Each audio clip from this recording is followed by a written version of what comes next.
Hai, aku Kate. Aku sedang melakukan sesuatu yang sangat mendebarkan. Aku melarikan diri. Membayangkan wajah cemas orang tuaku saja membuatku tersenyum. Kalian tanya kenapa? Mereka pantas mendapatkannya karena mencoba mengirimku, satu-satunya putri kesayangan mereka, ke sekolah asrama perempuan yang menjijikkan. Tidak ada pesta, seragam paling kotor, supervisor yang suka memerintah, dan tidak ada cowok berotot yang seksi. Tempat itu untuk kutu buku, bukan aku. Seorang gadis cantik dan pendiri Click Chick, grup eksklusif sekolah kami untuk gadis-gadis paling seksi dan paling dicari. Untuk menjadi bagian dari klub, kalian harus benar-benar modis loh. Yang aku maksud, lemari pakaian yang penuh dengan barang-barang desainer terbaru yang wajib dimiliki, kuku terawat, dan rambut paling berkilau. Hanya cewek-cewek mempesona seperti kami yang bisa menjadikan lorong sekolah sebagai panggung catwalk. Saat menjadi salah satu dari kami, hidup kalian akan dipenuhi dengan pesta tanpa akhir dan atlet super imut yang berebut perhatian kalian. Belajar dan mengerjakan pekerjaan rumah? Itu bukan urusan kami. Para kutu buku pecundang yang mengejar kita akan mengurusnya. Hei, apa kamu kenal orang-orang itu? Aku melihat keluar dan melihat sekelompok pengawal berteriak dan mencoba memaksa taksiku untuk berhenti. Ini sangat kurang ajar. $500 jika kamu bisa mengatasinya. Sang sopir segera mempercepat. Orang biasa akan melakukan apa saja demi sedikit uang. Dia menurunkanku di bengkel dan aku segera menyelinap ke dalam dan bersembunyi di toilet. Tempat ini menjijikkan. Astaga, para pengawal itu berkeliaran di luar sehingga tidak ada yang bisa keluar atau masuk tanpa melihat mereka. Sungguh tragis. Ini sangat bodoh. Yang perlu dilakukan orang tuaku hanyalah membiarkanku tinggal di rumah selama musim panas. Tapi tidak. Mereka kirim pengawal untuk mengejarku untuk menghancurkan hidupku. Tiba-tiba, sebuah pintu bilik terbuka dan menabrakku. Aduh, apa kamu buta? Untuk apa kacamata itu? Aku minta maaf. Gadis itu segera meminta maaf, lalu dia membungkuk untuk mengambil barang-barangnya yang jatuh. Tapi saat dia mendongak, aku tersentak kaget. Oh astaga, apa yang terjadi? Dia tampak persis sepertiku. Maksudku, setidaknya wajahnya menunjukkan hal itu. Gayanya menjijikkan dan kuno. Namun mengingat situasiku yang mengerikan, aku mendapat ide yang luar biasa. Oke, jadi ini aneh. Apa kamu mau menghasilkan uang? Maksudku banyak uang. Dia memberiku tatapan tercengang. Kuharap aku tidak mendapatkan garis kerutan seperti yang dia alami saat aku mengatupkan wajahku. Mereka mengerikan. Aku punya pekerjaan yang sangat menguntungkan bagimu. Seperti yang kamu lihat, kita punya wajah yang mirip. Aneh, tapi beruntung. Jadi, aku mau kamu berpura-pura menjadi aku dan menjalani kehidupanku yang kaya selama 1 atau 2 bulan. Ini akun Twitterku, lihat saja sekilas, kamu bisa mempelajari segala hal tentangku di sana. Itu sudah cukup bagimu untuk berperan dan menghindari kecurigaan keluargaku. Dan ini bayaranmu. Aku mengobrak-abrik tasku dan menyerahkan sisa uangnya padanya. Astaga, ini pasti jumlah yang besar baginya karena matanya berbinar seperti baru pertama kali melihat uang. Dan dia segera mengambilnya. Kami segera bertukar pakaian dan seperti yang diinstruksikan, dia keluar untuk menyerahkan dirinya kepada pengawal. Kebebasan. Sekarang datanglah musim panas yang panjang dan menyenangkan.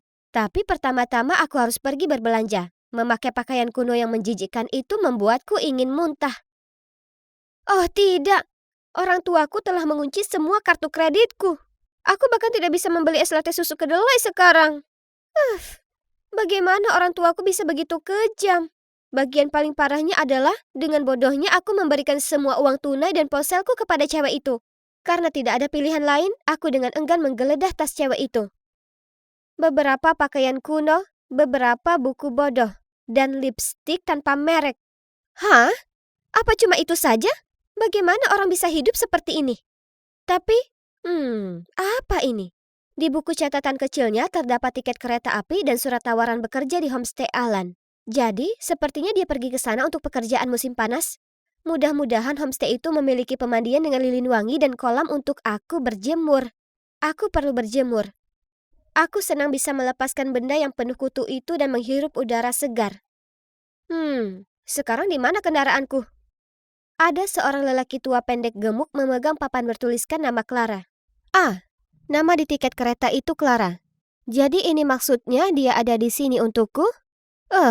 Dia bahkan tidak membawa bunga. dan setidaknya dia bisa menyisir rambutnya. Jadi, ternyata itu Danny, pengelola sekaligus pemilik homestay tersebut. Sejujurnya, jika bukan karena keadaan ini, aku tidak akan pernah menginjakan kaki di tempat bodoh ini. Oh, betapa hari ini semakin buruk. Tanpa diizinkan mengistirahatkan kakiku yang lelah, Danny memberiku pekerjaan. Bersih-bersih. Ini cuma lelucon, kan?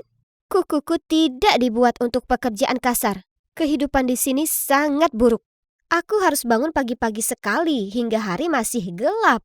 Lalu membersihkan selusin kamar tua yang berdebu. Setelah itu, aku akan mencuci pakaian, mengeringkan handuk dan spray, melipatnya dan menatanya dengan rapi di setiap kamar. Siang harinya, aku juga harus membantu chef di sini, Anna, menyiapkan makan siang. Dan aku juga terpaksa mencuci segunung piring kotor.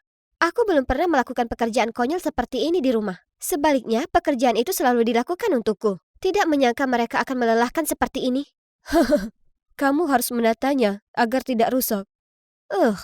Dari mana datangnya cowok usil ini? Apa kamu menceramahiku? Jawabku dengan kesal dan pergi. Tiba-tiba, oh tidak, ini ke-9 kalinya aku merusak barang sejak aku tiba di sini. Dan itu belum termasuk kukuku yang patah. Aku segera membungkuk untuk membersihkan. Tapi aduh, aku melukai jariku di salah satu bagiannya. Cowok itu dengan cepat berlari dan membalut lukaku. Bon, itu namaku. Hah? Apa ini? Apa dia baru saja mengedipkan mata padaku? Jantungku berdebar kencang. Maksudku, dia manis. Ya, dia sungguh manis. Aku ke... Clara, lakukan hal lain. Serahkan ini padaku.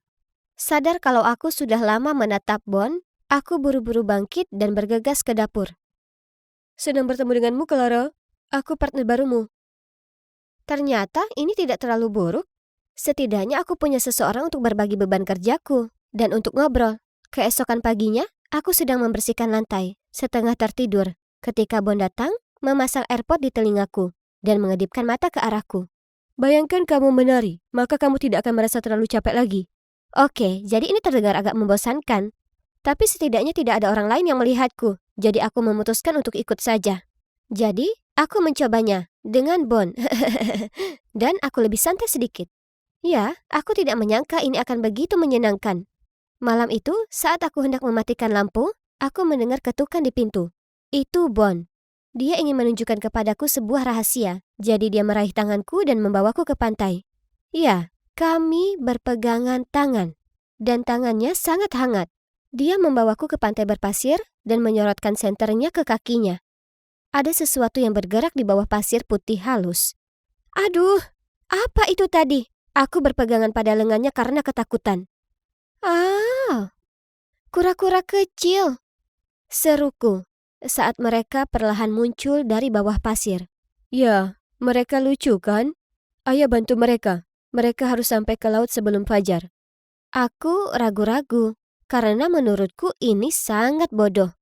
Saat matahari terbit, mereka akan mudah terlihat dan dimakan oleh predator. Baiklah, karena Bon memohon, aku tidak punya pilihan selain mengorbankan jam tidurku untuk mengantar bayi penyu ke laut. Kenapa ibu mereka menelantarkan bayinya begitu saja? Ibunya melindungi mereka ketika mereka masih berupa telur, dan sekarang saatnya bagi mereka untuk mulai menjaga diri mereka sendiri. Aku yakin mereka tak keberatan. Soalnya, mereka semua berusaha sekuat tenaga untuk merangkak menuju laut. Tapi kitalah yang membantu mereka. Maka mereka berterima kasih padamu. Dan padaku juga. Wah, aku belum pernah merasa seperti ini sebelumnya. Rasanya hatiku sakit, tapi dalam arti yang baik. Kalau dipikir-pikir, aku kira ini pertama kalinya aku membantu orang lain sebelumnya. Sekarang aku agak mengerti kenapa orang tuaku melakukan apa yang mereka lakukan.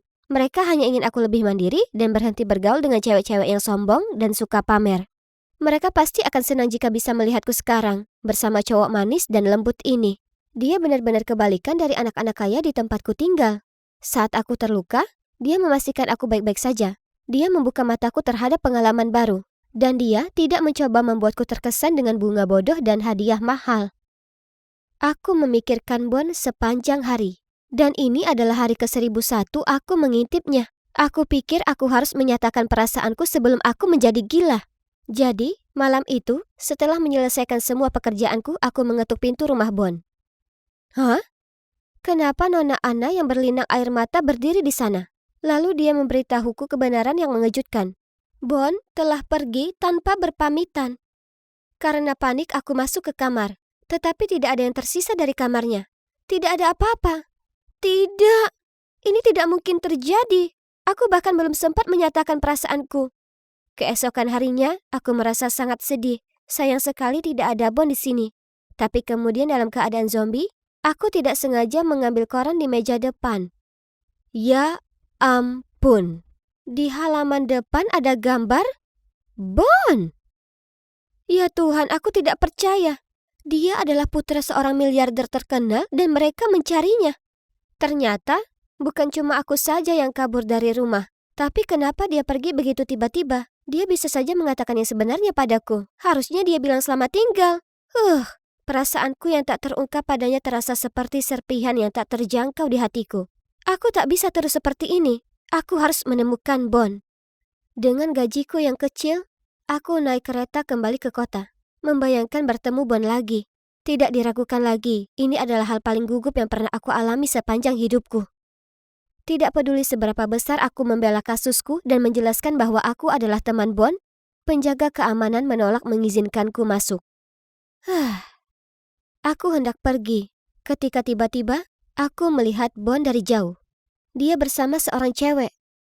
Apa sebenarnya ini? Aku mencoba memejamkan mataku untuk melihat. Ya Tuhan, bukankah itu aku?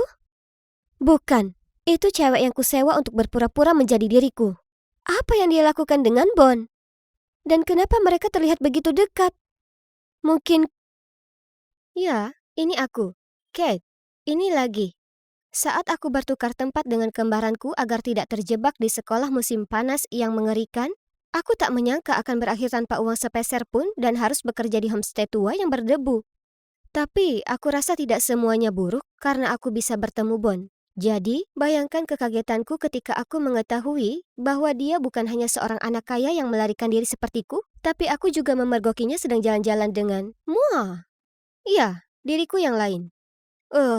Aku mempekerjakannya untuk berpura-pura menjadi aku, bukan bersama cowok yang aku suka. Sepertinya sudah waktunya untuk kembali ke kehidupan normalku. Nona, tanpa surat undangan aku tidak bisa membiarkanmu masuk. Apa kamu bercanda? Kenapa aku butuh undangan untuk masuk rumahku sendiri? Bagaimana mungkin mereka tidak mengenaliku? Tepat pada saat itu, Clara dengan anggun keluar dari mobil mewah dan memasuki rumahku. Aku berteriak padanya, tapi saat melihatku, dia menatapku bingung. Lalu dia membisikkan sesuatu kepada penjaga keamanan dan langsung masuk ke dalam. Maaf, Nona Kate tidak mengenalmu. Silakan pergi. Hah? Beraninya dia. Dia bukan Nona Kate. Itu aku. Apa dia benar-benar berpikir dia bisa memperlakukanku seperti ini? Akan kutunjukkan padanya siapa si gadis kaya sebenarnya. Namun, ketika aku hendak pergi, aku melihat sekilas diriku di jendela mobil. Ya ampun, aku terlihat mengerikan. Rambut ikalku yang tadinya ikal, riasan wajahku yang sempurna, dan pakaianku yang glamor sudah tidak ada lagi. Malah aku memiliki kuncir kuda yang berminyak. Kulitku benar-benar kusam. Dan aku mengenakan pakaian usang. Pantas saja penjaga keamanan tidak mengenaliku. Aku hampir tidak mengenali diriku sendiri. Baiklah. Betapa nyamannya kembali ke kamarku, berdandan lagi, dan mengambil kembali milikku. Bagaimana kamu bisa masuk ke sini? Ini kamarku. Ingat, aku bisa kabur sendiri. Jadi pasti aku bisa menyelinap kembali ke kamarku sendiri. Dengar, hei palsu. Misi sudah selesai, saatnya kamu pergi. Misi apa? Kamu gila. Singkirkan tangan kotormu dari barang-barangku. Wow, sering-seringlah membenamkan dirimu dalam peran itu ya. Cukup. Sekarang kembalikan hidupku. Bagaimana jika aku tidak mau melakukannya? Beraninya kamu. Kamu pikir orang tuaku tidak akan mengenaliku? Mengingat aku telah berhasil menirumu selama sebulan penuh tanpa pertanyaan, aku meragukannya. Selain itu, mereka sedang dalam perjalanan bisnis selama sebulan di Dubai. Jadi, siapa yang akan membantumu sekarang, ya kan? OMG, dia sangat sombong, sulit diatur, dan menjengkelkan. Yang terburuk, dia mengingatkanku pada seseorang. Aku. Iya, Aku yang dulu. Kenapa aku tidak menyadari sebelumnya betapa buruknya diriku sebenarnya? Mengabaikan wajah menantang Clara, aku mengeluarkan ponselku dan melakukan panggilan tatap muka ke orang tuaku. Mereka harus langsung mengenali bahwa itu aku, kan? Salah. Mereka menatap kami berdua kaget dan kebingungan. Tapi sepertinya mereka tidak bisa membedakan kami. Jadi mereka menyuruh kami berdua untuk tinggal di rumah untuk sementara waktu, sementara mereka membuat rencana untuk kembali. Hah, sulitkah membedakan anak perempuan sendiri dengan anak udik? Tapi bagaimanapun juga, dia akan segera keluar dari sini. Keesokan paginya, kami kembali ke sekolah. Clara terlihat sangat kumuh dengan rok mini mungilnya. Astaga, ini bukan klub malam. Oh, Kate, kamu terlihat luar biasa. Di mana kamu membelinya? Itu dia. Teman-temanku pasti selalu bisa membedakan aku dari si tukang tipu. Tapi, tunggu dulu. Tidak. Mereka bergerak menuju Clara. Hah? Apa mereka benar-benar memujinya? Wow, ada Kate lain di sini. Tapi itu versi yang salah. Versi yang jelek. Rasa panikku bertambah ketika semua temanku dan Clara tertawa terbahak-bahak. Kalian tidak mengenaliku? Aku Kate yang asli, yang kalian semua idolakan, pencipta tren di sini. Semua orang menatapku dengan bingung dan kemudian kembali ke Clara. Lihat penampilannya yang menyedihkan, dia hanya mencoba menjadi tiruanku. Setelah itu, Clara dan teman-temannya pergi. Astaga, hanya butuh satu musim panas bagi Clara untuk berubah menjadi diriku. Kenapa tidak ada yang mengenaliku? Melihat Clara menjalani hidupku bersama teman-temanku membuatku gila. Aku sekarang dipandang sebagai versi peniru diriku sendiri. Aku tidak mungkin kalah dari penipu licik ini. Jadi keesokan harinya, aku memutuskan untuk menunjukkan kepada semua orang betapa karismatiknya aku. Bagaimanapun, bentuk bersifat sementara, tetapi kelas bersifat permanen. Dan segera, semua orang akan menyadari siapa Kate sebenarnya. Ya kan? Aku menunggu sampai Claire menyingkir. Lalu aku pergi ke kelompokku dan mulai mengingat kembali beberapa cerita lama kami yang hanya mungkin diketahui oleh diriku yang sebenarnya. Saat Clara kembali, dia terlihat geram. Suatu hari ketika aku baru saja memasuki kafetaria, aku melihat kelompokku menyuruh seorang gadis kutu buku mengerjakan tugas untuk mereka. Ibumu adalah petugas kebersihan sekolah yang payah. Jadi kamu juga hanyalah anjing kami. Sekarang cepat, ambilkan kami saus tomat. Ketika gadis itu membawakannya kepada mereka, salah satu dari mereka menyandung kakinya dan membuat wajahnya terjatuh ke piring saus. Seluruh kelompok tertawa. Aku bergegas membantunya berdiri dan merengut pada gadis-gadis klicik. Mereka mungkin terlihat penuh gaya, tapi di balik itu semua mereka adalah monster. Tapi yang terburuk adalah semua ini kesalahanku, karena ini adalah grupku. Aku pada dasarnya yang menciptakannya. Apa salahnya ibunya menjadi petugas kebersihan? Itu tidak berarti dia harus melayani kalian. Seperti yang kulihat, semua kaki dan lenganmu berfungsi dengan baik. Jadi, ambillah sendiri. Wow, lihat siapa itu. Apa kalian semua percaya kalau dia cuma peniru burukku sekarang? Klik-cik Kate yang sebenarnya tidak akan mengatakan omong kosong seperti itu. Klik-cik memandangku dari atas ke bawah, lalu menatapku dengan jijik. Terlalu suci, sungguh munafik, Kate tidak akan pernah mengatakan itu. Jelas, dia yang palsu. Bisikan-bisikan itu membuatku sangat marah, hingga wajahku memerah seperti saus tomat. Baik, berpura-puralah menjadi aku semaumu. Tapi kamu dan aku sama-sama tahu akulah yang sebenarnya. Dan aku lebih baik dari sebelumnya. Kamu tidak akan bisa mempertahankan tindakan itu lebih lama lagi. Dan yang mengejutkan yang lain, aku langsung pergi. Malam itu, media sosial dibanjiri dengan pemberitaanku. Percayakah kalian, sebenarnya aku diolok-olok sebagai peniru, sedangkan Clara dipuji? Konyol sekali. Aku menelusuri foto-foto lamaku dan mengamati ribuan like dan pujian. Aku hidup dalam kekaguman semua orang. Mungkin aku perlu kembali menjadi Kate yang sombong dan angkuh. Lalu semuanya akan berakhir, bukan? Hanya saja aku tidak bisa melakukannya. Aku tidak bisa lagi menjadi versi diriku yang tidak berperasaan dan egois. Jadi bagaimana aku bisa mengakhiri semua kekacauan yang kubuat sendiri ini? Ada cara lain. Jika hanya ada satu Kate yang muncul, tidak akan ada lagi penipu. Sepertinya hari ini akan menjadi hari yang sangat menyenangkan di sekolah. Tapi sayang sekali Clara kita yang manis tidak bisa bergabung dengan kita. Semua orang menyambutku dengan hangat karena mereka mengira penipu yang dicoreng di media sosial kemarin terlalu malu untuk menunjukkan wajahnya. Meski begitu, aku tidak ingin berteman dengan gadis-gadis jahat ini lagi. Grup Klik Chick harus dibubarkan. Saat aku tenggelam dalam pikiranku, entah dari mana, seorang kutu buku menghalangi jalanku dengan karangan bunga. Dia dengan takut-takut mengulurkannya kepadaku, dan orang-orang mulai berdengung dan menunjuk-nunjuk. Gadis-gadis dalam kelompok itu mengambil fotonya dan mendesakku maju. Itulah Kate kami dengan pesonanya yang tak tertahankan. Haha, esai seseorang sudah siap minggu depan. Aku ragu-ragu, tidak tahu harus berkata apa. Aku tidak ingin menerima cinta dari seseorang yang tidak aku sukai. Orang-orang mulai mengerutkan kening ketika diamnya aku. Lalu beberapa suara keraguan muncul. Kenapa dia tidak menerima bukit seperti biasanya? Mungkin dia bukan... Aku melihat warna merah. Tiba-tiba aku menyadari bahwa berpura-pura menggoda seseorang hanya agar mereka mengerjakan pekerjaan rumah kita tidak masuk akal. Dan di atas segalanya, itu tidak adil baginya. Kamu tidak akan punya nyali melakukannya, kan? Karena kamu bukan Kate. Karena kaget, aku berbalik dan melihat Clara mengambil buket bunga dari tangan si kutu buku. Aku mengambilnya kembali dengan marah.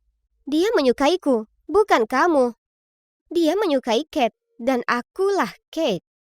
Clara itu tidak tahu malu mengatakan itu. Apakah dia benar-benar berpikir dia bisa menjadi aku?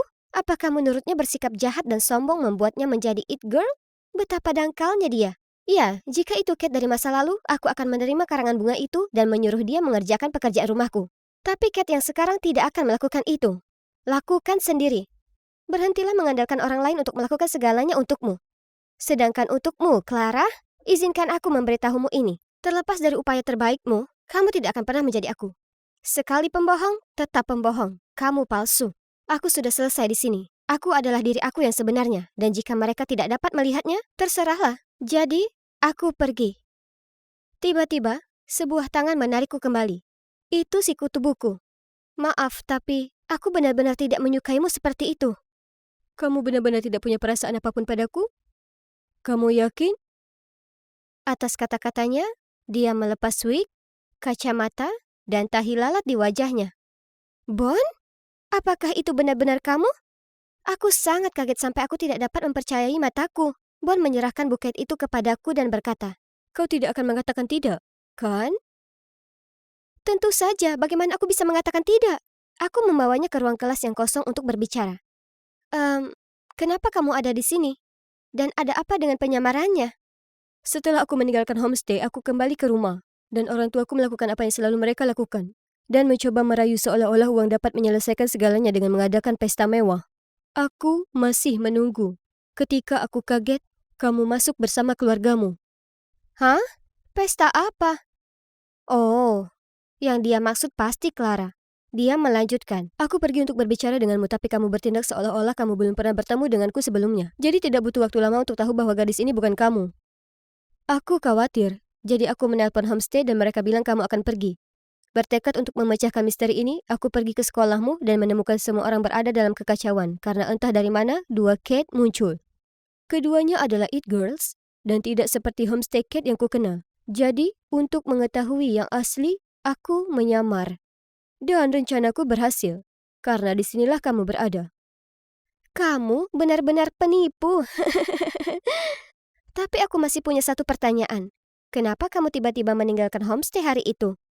Jadi, ternyata kecintaannya terhadap kehidupan laut membawanya melarikan diri dari orang tuanya yang tidak setuju dan pergi ke homestay di tepi pantai. Baru, ketika dia mengetahui dari surat kabar bahwa orang tuanya sedang mencarinya, dia tidak ingin membuat homestay itu mendapat masalah sehingga dia kembali ke rumah. Setidaknya kamu harus mengucapkan selamat tinggal padaku. Aku sangat sedih ketika kamu pergi seperti itu. Apa kamu tahu?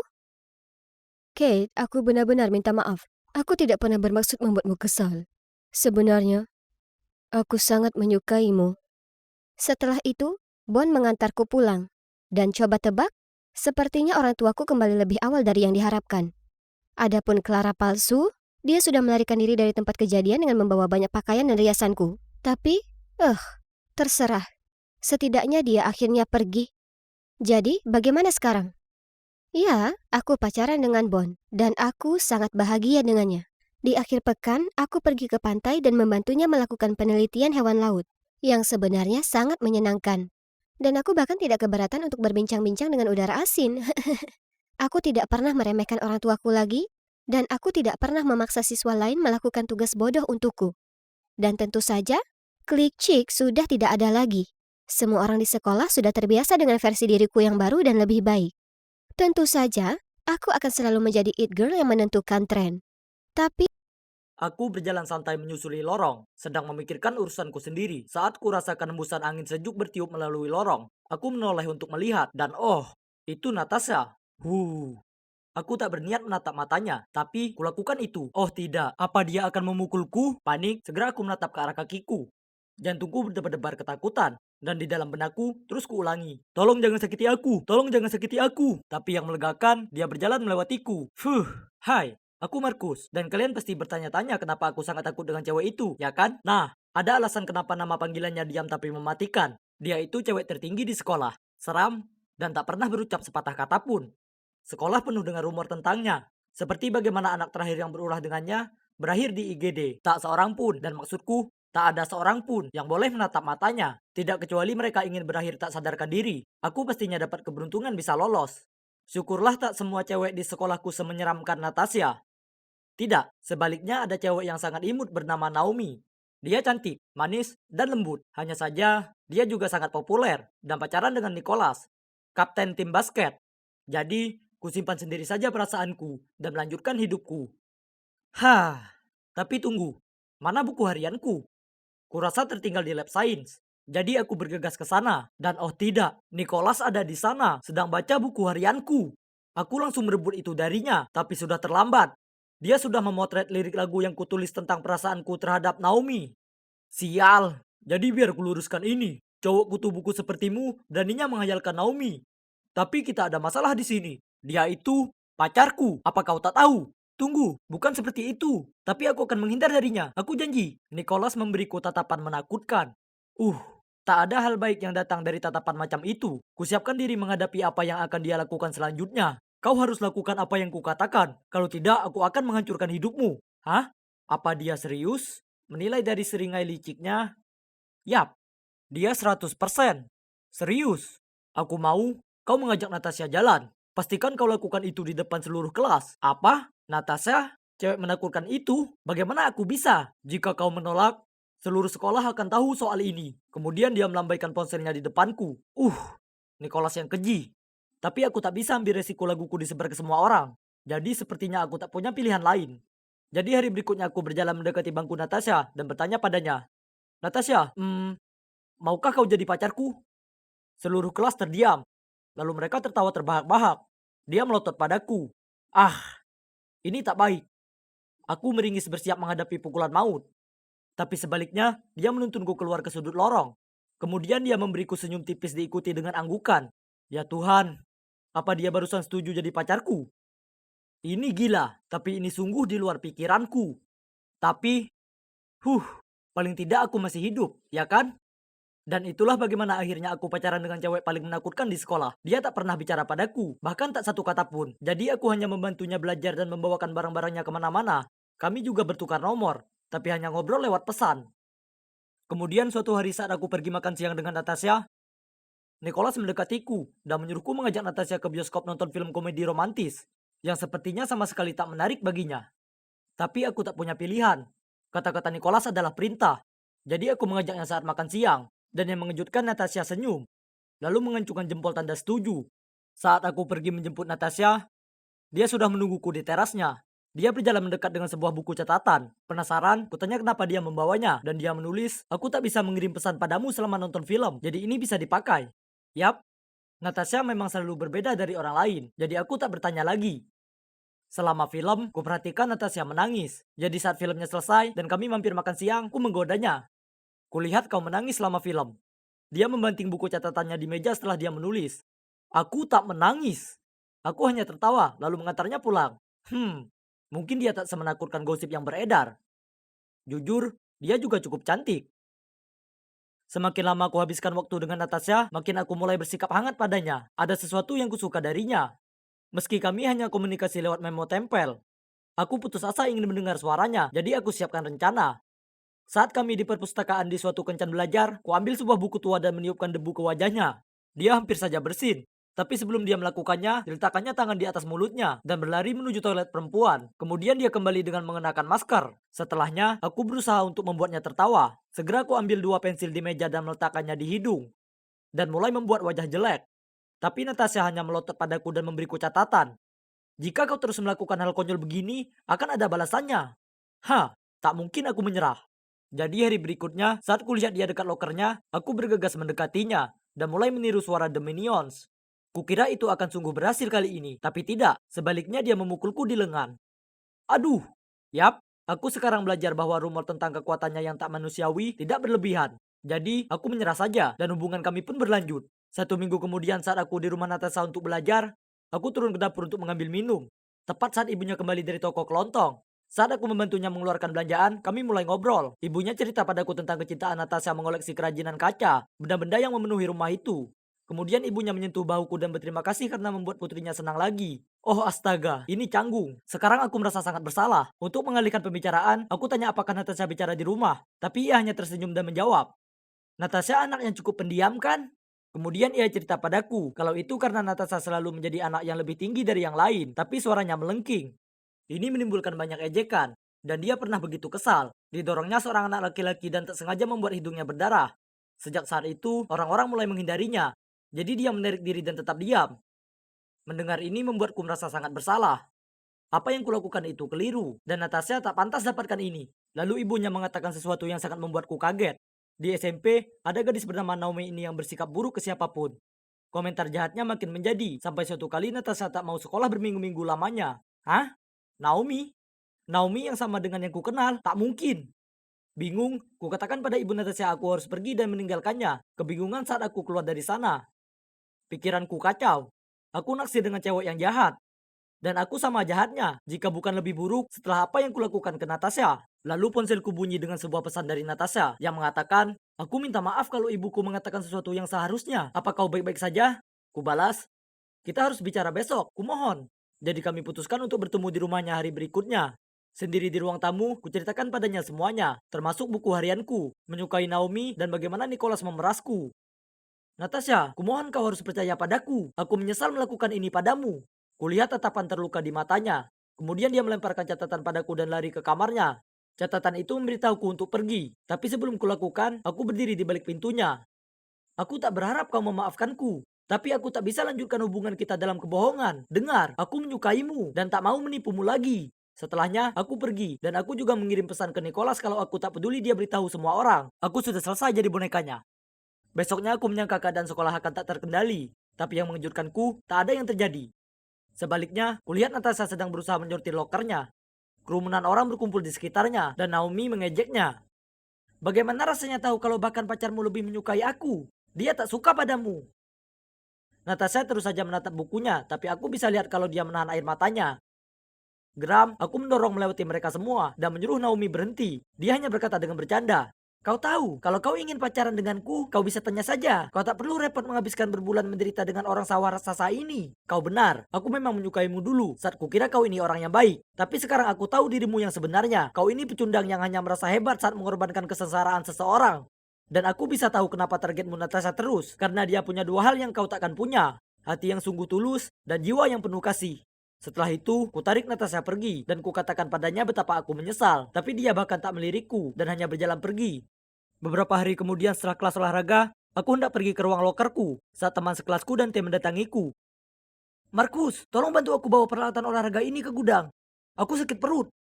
Dia memegangi perutnya lalu segera berlari pergi. Tanpa banyak pikir, ku kemasi peralatan dan membawanya ke gudang. Segera setelah kuletakkan, kusadari kalau Nicholas, Naomi, dan beberapa cowok dari tim basket sedang menungguku di sana. Oh Markus, apa kau benar suka dengan Natasha? Yang aneh itu, aku tak menyangka itu. Dan kemudian sekelompok itu mulai tertawa terbahak-bahak. Kau tak berhak berkata seperti itu padanya. Lihat dirimu sendiri. Wah, apa kau membelanya? Lalu dia menoleh ke Nicholas. Sayang, tunjukkan padanya siapa bosnya di sini. Lalu dikeluarkannya ponselnya dan mulai merekam. Nicholas menyeringai, lalu menarik kerah kemejaku dengan satu tangan dan mengulurkan tinjunya ke arahku dengan tangan satunya. Aku berusaha berontak tapi tak bisa lepas. Dia terlalu kuat. Tahu aku akan tamat, kupejamkan mataku dan menunggu bogemnya. Tapi tiba-tiba muncul suara keras. Stop! Kubuka mataku dan melihat Natasha dan seorang guru berdiri di depan pintu. Ternyata dia tak sengaja dengar Dante membual tentang rencana Nicholas. Jadi dia datang menyelamatkanku. Aku melihat ke arahnya dengan penuh rasa terima kasih, tapi dia berpaling menghindari tatapanku. Sementara Nicholas buru-buru melepas kerah bajuku dan berbohong ke guru kalau kami hanya ngobrol. Tapi tentu saja, ia tak mempercayainya dan menyuruh mereka semua ke ruang penyelia. Setelah insiden itu, Nicholas, Naomi dan anggota tim basket yang lainnya diskors dari sekolah selama 2 minggu. Mereka pantas mendapatkannya. Tapi siapa peduli? Aku punya hal yang lebih penting di pikiranku, seperti memenangkan kembali Natasha. Aku tahu hari ulang tahunnya sebentar lagi, dan ingat betapa sukanya dia dengan kerajinan kaca.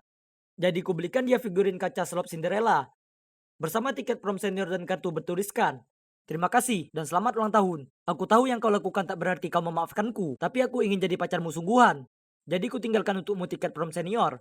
Jika kau datang dan dansa denganku, maka aku tahu kau memberiku kesempatan lain. Jika tidak, maka aku tahu ini sudah berakhir. Tapi ingat, kau orang yang spesial dan layak dapatkan yang terbaik." Malam di mana prom tiba, aku terjebak di sana sendirian merasa seperti orang bodoh. Ini menyebalkan, tapi setelah apa yang ku perbuat, ini pantas ku dapatkan. Aku tak ingin berada di sini tanpanya. Jadi aku bersiap pergi. Tapi kemudian teman sekelasku menepukku di pundak dan memberi tanda agar aku berbalik. Ya Tuhan, itu Natasha dengan gaun merah tua yang paling indah. Dia jalan mendekatiku lalu mengulurkan tangan yang mengajakku berdansa. Dan tentu saja, aku diterima. Saat lagu berakhir, dia mencondongkan badannya dan berbisik padaku, "Terima kasih, pahlawanku." Bisa dikatakan kalau itu merupakan malam paling membahagiakan dalam hidupku. Karena malam itu membawaku mendapatkan pacar terbaik yang pernah ada. Oh, dan sebenarnya suaranya sangat imut. Meskipun dia merasa kesal padaku saat kuberitahu dia itu. Eh, kita tak bisa hasilkan keuntungan sedikit pun bulan ini. Lagi, bisnis sedang sepi akhir-akhir ini. Oh tidak, apa ini sudah lewat jam 5? Aku harus jemput Lucy. Aku bergegas ke rumah Elena. Dia adalah sahabatku. Dia sering membantuku menjaga putriku Lucy supaya aku bisa bekerja lembur. Tak peduli betapa berat semua bagiku, paling tidak aku masih punya Lucy. Bahkan di hari terburukku, sekali pandang ke senyumnya yang bagai malaikat, kusadari semuanya tak terlalu buruk. Kenapa dengan wajah cemberut itu? Apa bulan ini sama beratnya seperti bulan lalu? Aku mengangguk, lesu, dan masuk ke rumah. Keadaan makin parah. Aku hanya ingin menghasilkan cukup uang untuk beri kehidupan yang layak untuk Lucy, tapi aku bahkan hampir bangkrut. Aku menengok ke arah Lucy yang sedang bermain dengan bonekanya di lantai ruang tamu. Kurebahkan diri di sofa, sementara Elena membawakanku secangkir teh. Semuanya akan membaik, aku yakin itu. Bagaimana kalau kubacakan kartu tarot untuk memeriksa apakah keadaan akan membaik untukmu? Iya, boleh. Kita anggap saja ramalan-ramalan itu benar. Aku tak begitu suka semua hal yang berbau mistis, tapi Elena sangat percaya itu. Kurasa tak ada salahnya dengar pendapatnya, ya kan? Dia menyuruhku mengocok kartu, lalu meletakkan beberapa di meja tamu depanku. Oh, itu menarik. Hei, Nora, sepertinya hidupmu akan berubah lebih cepat daripada yang kau kira. Takdir memberitahu bahwa besok sepulang kerja di toko roti dekat dengan tokomu, sepertinya kau akan bertemu seorang pria yang kaya. Aku menatap pada kartu-kartu itu. Bagaimana bisa dia mendapat semua informasi ini dari kartu itu? Ya, terserahlah. Terima kasih sudah menjaga Lucy. Tapi sebaiknya aku ajak dia pulang. Siapa yang percaya dengan trik ramalan itu? Tapi, kalau dipikir, aku juga putus asa. Dengan semua lockdown dan Brexit, toko lilinku yang kecil di bagian selatan Inggris tak berjalan dengan baik akhir-akhir ini. Tak ada promo buy to get one free atau pameran penjualan yang bisa membantu. Uangku tersisa 1 digit dari uang yang dipinjami orang tuaku untuk membuka toko. Kemudian ada Lucy yang harus kupikirkan. Di usianya yang 3 tahun ini dia sudah melewati begitu banyak. Termasuk ayahnya yang meninggalkan kami berdua. Aku ingin memberikan kehidupan yang luar biasa untuknya. Bukannya menyebabkan kami berdua jadi gelandangan.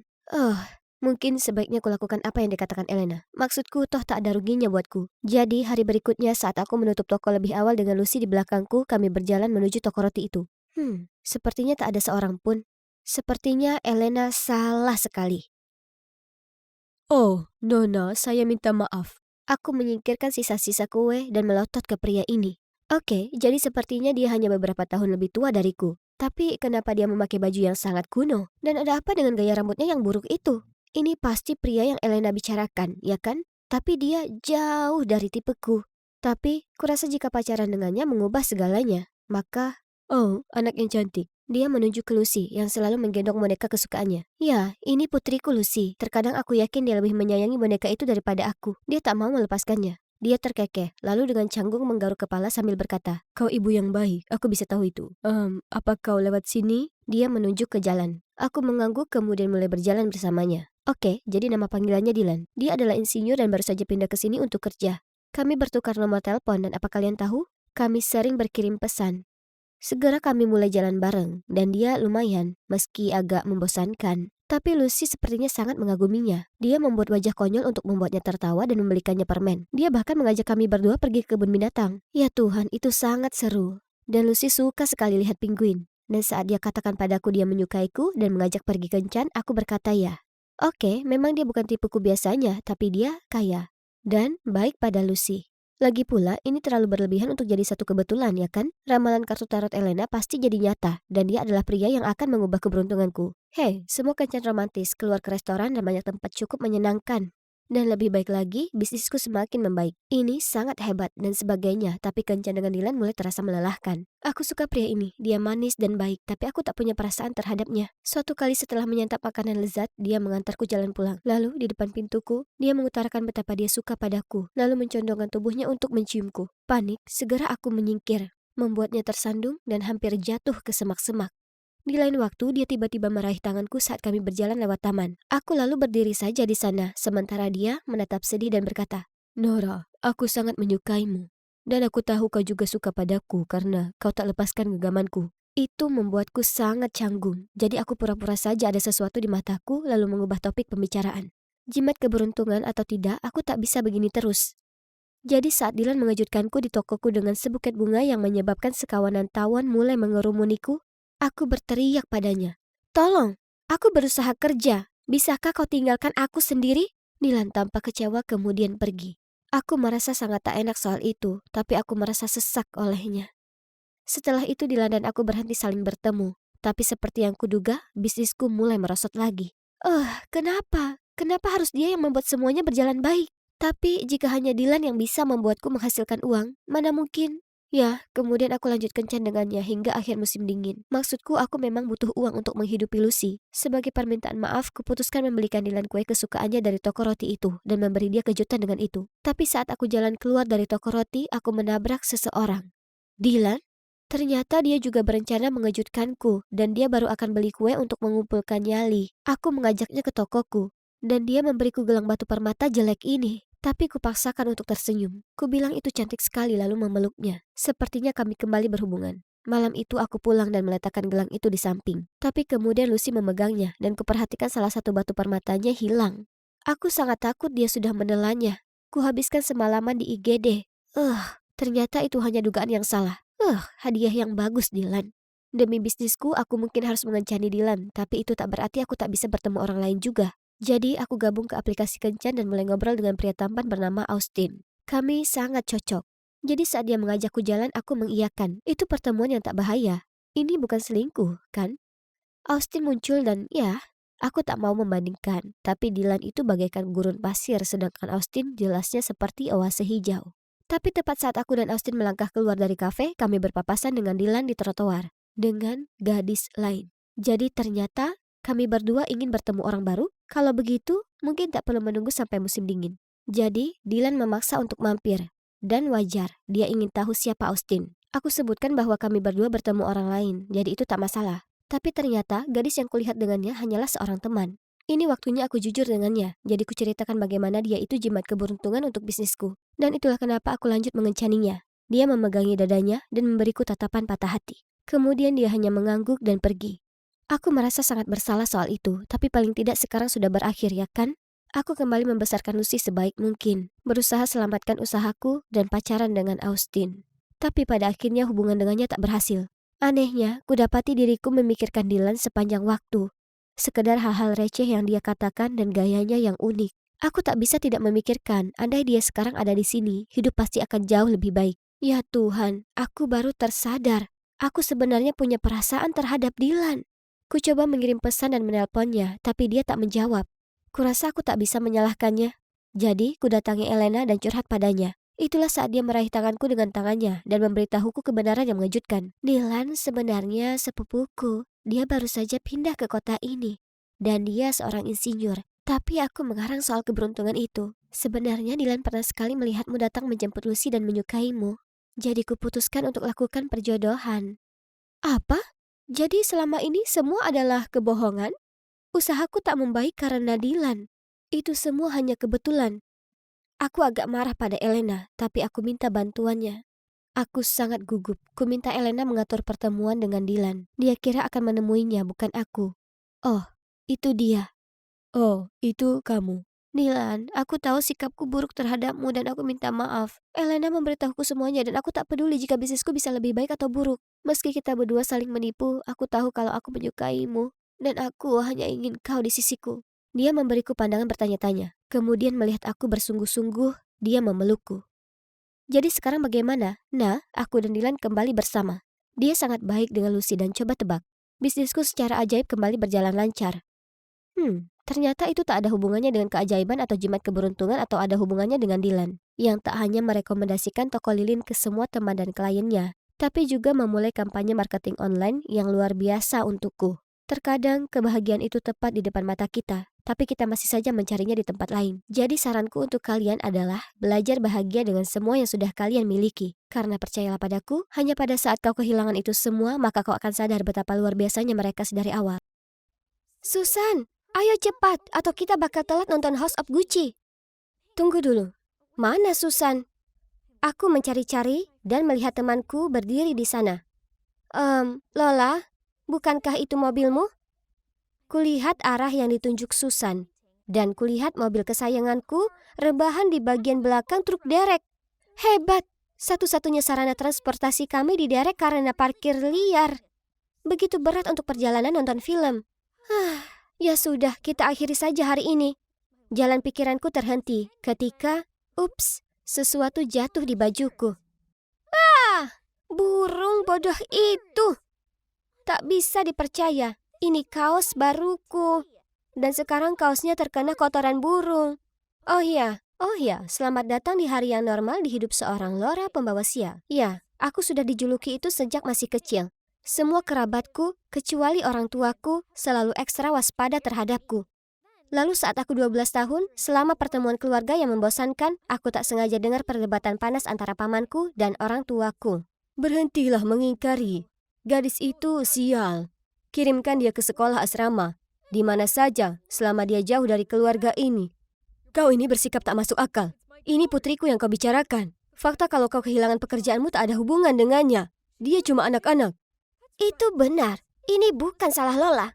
Kau harus berhenti menyalahkan dia atas semuanya hanya karena kata-kata yang konyol. Ternyata, kata-kata konyol yang dimaksud diucapkan seorang peramal di hari kelahiranku. Jadi, keluargaku punya bisnis produksi mebel terkenal di daerahnya. Tapi sayangnya, di hari aku dilahirkan, terjadi kebakaran di pabrik dan mereka kehilangan segala-galanya.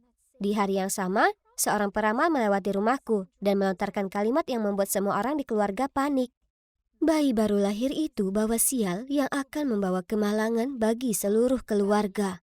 Jadi, itulah kenapa para kerabatku mengacuhkanku, tidak mengundangku ke pesta dan berbisik-bisik tentangku di belakangku. Aku tak ingin percaya dengan ramalan itu, tapi dengan semua nasib buruk yang kudapat sejauh ini, sulit untuk tidak mempercayainya. Apa kalian pernah bawa payung kemana-mana selama 6 hari berturut-turut? Ternyata cuacanya cerah. Lalu suatu hari di mana kau lupa membawanya, hujan turun? Atau pernahkah kau hampir saja akan menjilat es krim lezat, lalu kau tersandung dan menumpahkan semua es krim itu ke orang malang yang berdiri di depanmu? Ya, tak hanya aku ini tak beruntung untuk diriku sendiri, tapi nasib malangku juga mempengaruhi orang-orang di sekitarku. Tak heran aku ini jadi gadis pemalu yang berusaha keras untuk bisa berteman. Selain orang tuaku, aku hanya punya satu teman. Susan. Hei Lola, apa kau pernah kepikiran untuk mengakhiri nasib sialmu? Ada peramal yang sangat terkenal di kota. Mengakhiri nasib buruk? Ya, itu kedengarannya ide bagus. Aku sudah cukup jadi Lola si pembawa sial. Hari berikutnya, mengikuti arahan Susan, aku pergi ke sebuah rumah kecil di pinggiran kota. Saat ku ketuk pintunya, aku sangat gugup dan bersemangat. Ku harap ini akhirnya akan jadi akhir dari nasib burukku. Seorang wanita berkerudung mempersilakanku masuk. Aku tak bisa menunggu lebih lama lagi, jadi aku berseru. Hai, saya di sini karena saya dengar Anda bisa membantu menyingkirkan nasib sial saya, benar? Tolong bantu apapun yang diperlukan. Peramal itu duduk terdiam beberapa saat, lalu sebuah senyum tersunging di balik kerudungnya. Kau ini Lola, putri dari keluarga Gonzales, ya kan? Aku tertegun. Wah, dia pasti jago dalam pekerjaannya. Maksudku, aku bahkan belum memperkenalkan diriku sendiri. Tentu saja, aku sudah tahu kalau kau akan datang ke sini. Tapi akan sulit bagimu untuk menghapuskan kesialanmu. Hanya ada satu orang di dunia ini yang bisa menghapus kesialanmu. Dia akan menanggung semua nasib buruk untukmu dan bahkan membawa keberuntungan di saat yang sama. Benarkah demikian? Tapi siapa gerangan itu di muka bumi ini? Aku berseru. Peramal itu tersenyum dan berkata kalau aku ingin petunjuk lebih lanjut, itu dikenakan biaya beberapa dolar lagi. Oh, baiklah, aku sudah pergi sejauh ini, jadi tak ada salahnya habiskan sisa uang saku bulananku untuk tahu siapa penyelamat misteriusku, ya kan? Lalu dia mengeluarkan tas serut dan mengocoknya. Dia menyuruhku untuk mengambil satu barang. Oh, itu adalah ubin kecil dengan satu huruf di atasnya. A. Wah, wah, wah. Menarik. Seseorang yang namanya berawalan dengan huruf A. Jangan takut, Lola. Alam semesta akan memberi isyarat padamu untuk segera menemukan orang itu. Aku lalu pulang ke rumah dan tidak berhenti memikirkan orang yang kukenal dengan nama A. Mari kita lihat. Orang yang paling potensial adalah Ariel, teman sekelasku yang sangat beruntung dalam segala hal. Itu benar. Tak ada orang lain selain dia. Dia terlahir kaya dan beruntung. Dia bahkan tak pernah belajar tapi selalu dapat nilai bagus. Sebenarnya, dia baru saja memenangkan undian sekolah. Hadiahnya, suplai donat dan main bowling setahun lamanya. Jelas, dia kebalikanku, dengan keberuntungan yang melekat pada dirinya. Tentu sedikit bumbu kesialanku tak akan membuatnya terlalu menderita, ya kan? Tapi jujur, aku tak suka dengan Ariel. Dia pemarah, suka menghina, dan pamer. Tetap saja, Lola sayang, segalanya bisa saja dilakukan jika kau ingin akhir nasib sialmu. Jadi aku bertekad bahwa mulai besok, aku akan menjadikannya sahabatku. Bersama kami akan memiliki keseimbangan yang sempurna antara nasib buruk dan baik. Tapi lebih mudah dikatakan daripada dilakukan. Berteman dengan Ariel artinya aku harus terus-terusan memujinya dalam segala hal. Sepatu barunya, nilai tinggi, pilihan warna lipstik. Dia juga menyuruhku mengantrikan makan siangnya. Seseorang sepertiku yang kesusahan membawa makan siangku sendiri tanpa terjatuh, malah membawa dua. Tapi, anehnya, aku tak terjatuh. Sebenarnya, sejak aku mulai bergaul dengan Ariel, aku tidak ingat ada hal buruk yang terjadi. Dengan keberuntungan baru yang kutemukan, aku mulai membuka diri pada teman sekelasku yang lain. Dan kalian tak akan percaya. Anak tak beruntung sepertiku bahkan memenangkan 2 tiket pembukaan wahana air yang baru. Jadi kuputuskan untuk berbagi satu dengan Ariel. Sejujurnya, keberuntungannya lah yang membuatku dapatkan tiket ini, ya kan? Tapi, tunggu dulu. Apa itu Ariel yang terhuyung-huyung keluar dari ruang ganti dengan sepatu hak stilettonya? Dasar idiot! Dan tepat setelahnya, seperti yang kalian mungkin sudah tebak, dia terpeleset. Tapi yang membuatku terkejut, dengan panik dia juga pegangan ke lenganku dan menarikku jatuh bersamanya. Tapi, tunggu, kenapa aku tak merasakan sakit? Oh, apa aku sedang bermimpi? Apa cowok tampan ini barusan menyelamatkanku? Sedangkan Putri Ariel kukunya patah, jadi dia langsung pergi sambil menggerutu. Tak masalah, aku punya teman baru, pahlawanku yang sangat tampan, Anthony. Sejak itu aku dan Anthony saling ngobrol tiap hari. Dan seperti itulah kami resmi pacaran. Jujur saja, siapa yang pernah mengira kalau si Lola pembawa sial suatu hari akan punya pacar hebat seperti Anthony? Mungkin keberuntunganku akhirnya sudah berubah. Yeay! Jadi ramalan itu sudah terpenuhi. Ariel adalah orang yang membawakanku keberuntungan. Tapi sebenarnya kalau dipikir-pikir, Ariel sepertinya tak mengalami kesialan sama sekali sementara itu. Ya, terlepas dari insiden kuku, tapi pada situasi itu, dia beruntung pergelangan kakinya tak terkilir atau apapun. Mungkin kita semua sedang menaiki kereta keberuntungan untuk kali ini, tapi masih ada satu hal yang tak bisa ku mengerti. Sayang, kenapa hari ini kau terlambat sekali? Maaf, babe, banku kempes di perjalanan. 2 kali. Ya, kalian bisa lihat, dia pasti mengalami banyak sekali kesialan akhir-akhir ini. Tapi tunggu, Anthony juga namanya yang berawalan dengan huruf A. Apa mungkin Anthony lah yang menanggung nasib sialku, bukan Ariel? Oh, tidak, ini tak mungkin terjadi. Lalu, selama beberapa minggu kemudian, kecurigaanku terbukti. Anthony kehilangan ponselnya. Dia salah mengumpulkan tugasnya, mengambil anjing yang salah dari dokter hewan, dan bahkan menabrak vas mahal baru milik ibunya. Prank! Aku bisa saja terus jadi pembawa sial, tapi aku tak mau orang-orang yang kusayangi menanggung derita ini untukku. Justru, aku perlu cara untuk membantu Anthony lepas dari hal ini selamanya. Mungkin dia bisa berteman dengan seseorang yang sangat beruntung, maka ini akan membalikkan nasib sialnya.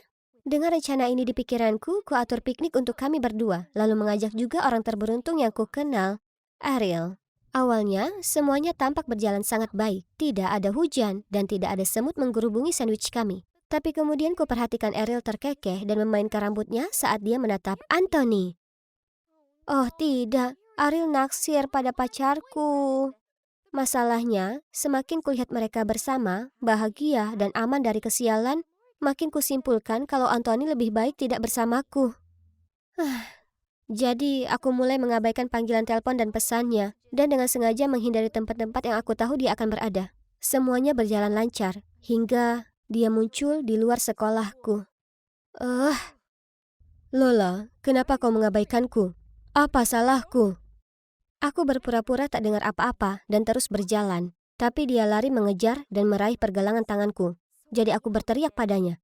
Tak ada, kau sempurna. Itulah kenapa aku berhenti bicara padamu. Aku ini pembawa sial dan kau pantas dapat yang lebih baik.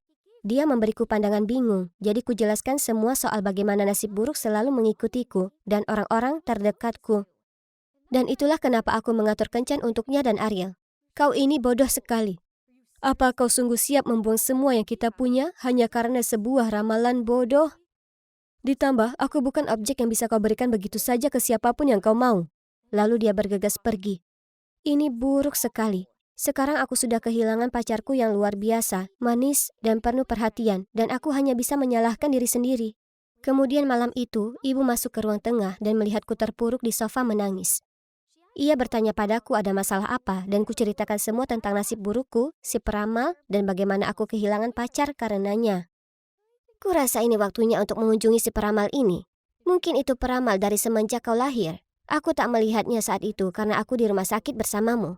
Jika memang benar dia, aku ingin tahu sekali kenapa dia memutuskan memberi begitu banyak beban di keluarga kita dengan kata-katanya yang tak masuk akal. Hari berikutnya, aku dan ibu pergi ke tempat si peramal. Ibu menarik cadar dari wajahnya dan menatapnya dengan terkejut. Ternyata mereka bersekolah bersama, dan dulu wanita ini iri dengan nasib baik ibuku. Kecemburuan yang tak pernah bisa dia lupakan. Jadi dia berusaha menyabotase ibu dengan mengatakan ramalan konyol itu tak hanya kepadaku, tapi juga pada seluruh keluarga kami. Memikirkan itu, sepanjang masa anak-anakku, kerabatku memperlakukanku seperti jimat sial. Jadi begitulah caraku bersikap. Aku mengasingkan diri, merasa tidak aman, dan tidak percaya diri. Mungkin energi negatifku yang membuatku tidak beruntung. Bukan ramalan bodoh itu. Lalu, apa yang terjadi selanjutnya?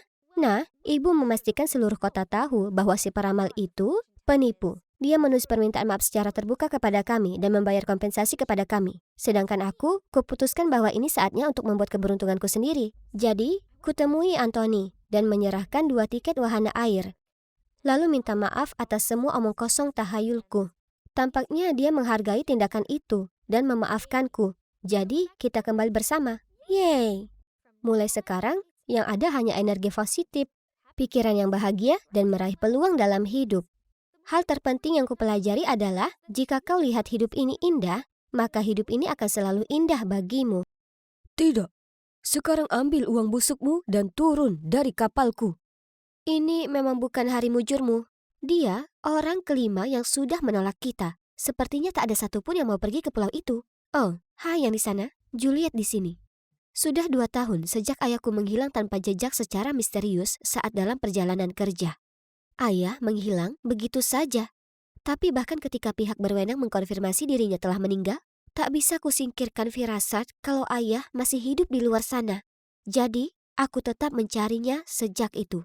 Nyatanya, beberapa hari yang lalu, aku menemukan sebuah petunjuk. Kalian tahu, aku kuliah di Institut Arkeologi, di mana kebetulan kutemukan peta kuno harta karun yang tersembunyi di pulau terpencil. Terdengar hebat, kan? Nah, ini semakin gila. Tepat di titik yang sama tempat harta karun itu dalam peta, ada simbol burung walet. Itu simbol khas ayahku, dan inisial namanya RC juga tertulis di situ. Apa mungkin tak boleh buang-buang waktu? Jadi itulah bagaimana aku berakhir di sini di perkampungan nelayan dekat pulau itu dengan sahabatku Laila. Dia ikut serta karena sangat khawatir aku pergi sendiri. Baik sekali dia. Kalian tahu, ada rumor yang beredar di penduduk lokal kalau pulau itu terkutuk. Rupanya, Orang yang berani menjelajah ke sana menghilang tanpa jejak. Itulah kenapa namanya Lost Isle. Tapi ada satu kapal yang kembali dari sana dalam keadaan utuh, milik Kapten Jack Butcher. Saat kembali, dia cerita ke penduduk lokal bahwa yang mengelilingi Lost Isle adalah tumbuhan karang dengan arus yang sangat deras. Jadi kebanyakan kapal akhirnya karam. Jiwa-jiwa mereka yang meninggal di sana terperangkap bertahun-tahun. Dan jadi roh jahat yang menjaga pulau itu dari orang asing. Tapi beruntung bagi Jack Butcher, dia kebetulan punya jimat Dewi Amphitrite untuk melindunginya dari semua badai di laut. Dan itu sungguh terbukti. Oh iya, aku dan Lela tetapkan dia orang yang tepat untuk pekerjaan ini. Jadi kami mendatangi bar lokal untuk mencarinya. "Tolong beri aku satu kola lagi," katanya di sela-sela cegukan. Laki-laki ini sudah mabuk. Aku lalu bertanya padanya apa dia bisa membawa kami ke pulau itu, tapi pelayan bar menimpali. "Oh, ayolah, hanya orang bodoh yang berani dekat-dekat Lost Isle." Tapi bukankah aman untuk pergi bersama Jack Butcher? Ku dengar dia terlindungi oleh dewa atau apa? Itu benar. Jack Butcher tiba-tiba meninggikan suaranya. Tapi jimat itu hanya ampuh saat kau di laut. Melangkah ke pulau itu adalah perkara lain. Lagi pula, roh yang menjaga pulau itu menakutkan. Aku tak cukup gila untuk kembali ke sana. Jadi jawabannya tidak. Tapi aku tak akan menyerah. Berapa banyak yang kau inginkan? 50.000, dan aku akan berkata ya. Dia tertawa. Kata-katanya membuat kami tercengang. Ayo, kita pulang saja. Ini buang-buang waktu. Dia jelas mencoba merampok uang kita. 50.000? Di mana lagi bisa kami dapatkan uang sebanyak itu? Tapi aku sudah begitu dekat dengan ayahku sekarang. Aku bisa merasakannya. Aku tak bisa menyerah di tengah jalan. Tiba-tiba, aku punya ide. Sebenarnya, kami ingin pergi ke pulau itu untuk temukan harta karun yang nilainya lebih dari 50.000 dolar. Jika kau bawa kami bagi 2 harta karunnya. Bagaimana menurutmu? Bagaimana aku tahu kau tak membual? Katanya. Jadi, kutunjukkan petanya. Butuh beberapa menit, tapi akhirnya dia menjabat tanganku dan kesepakatan sudah dibuat. Kemudian dia bilang kami perlu pergi secepat mungkin. Kalau tidak, orang lain akan berusaha mengalahkan kita untuk harta karun itu. Jadi, hari berikutnya pagi-pagi sekali kami menaiki kapalnya The Siren. Dan, aku tak bohong, kami berdua agak takut.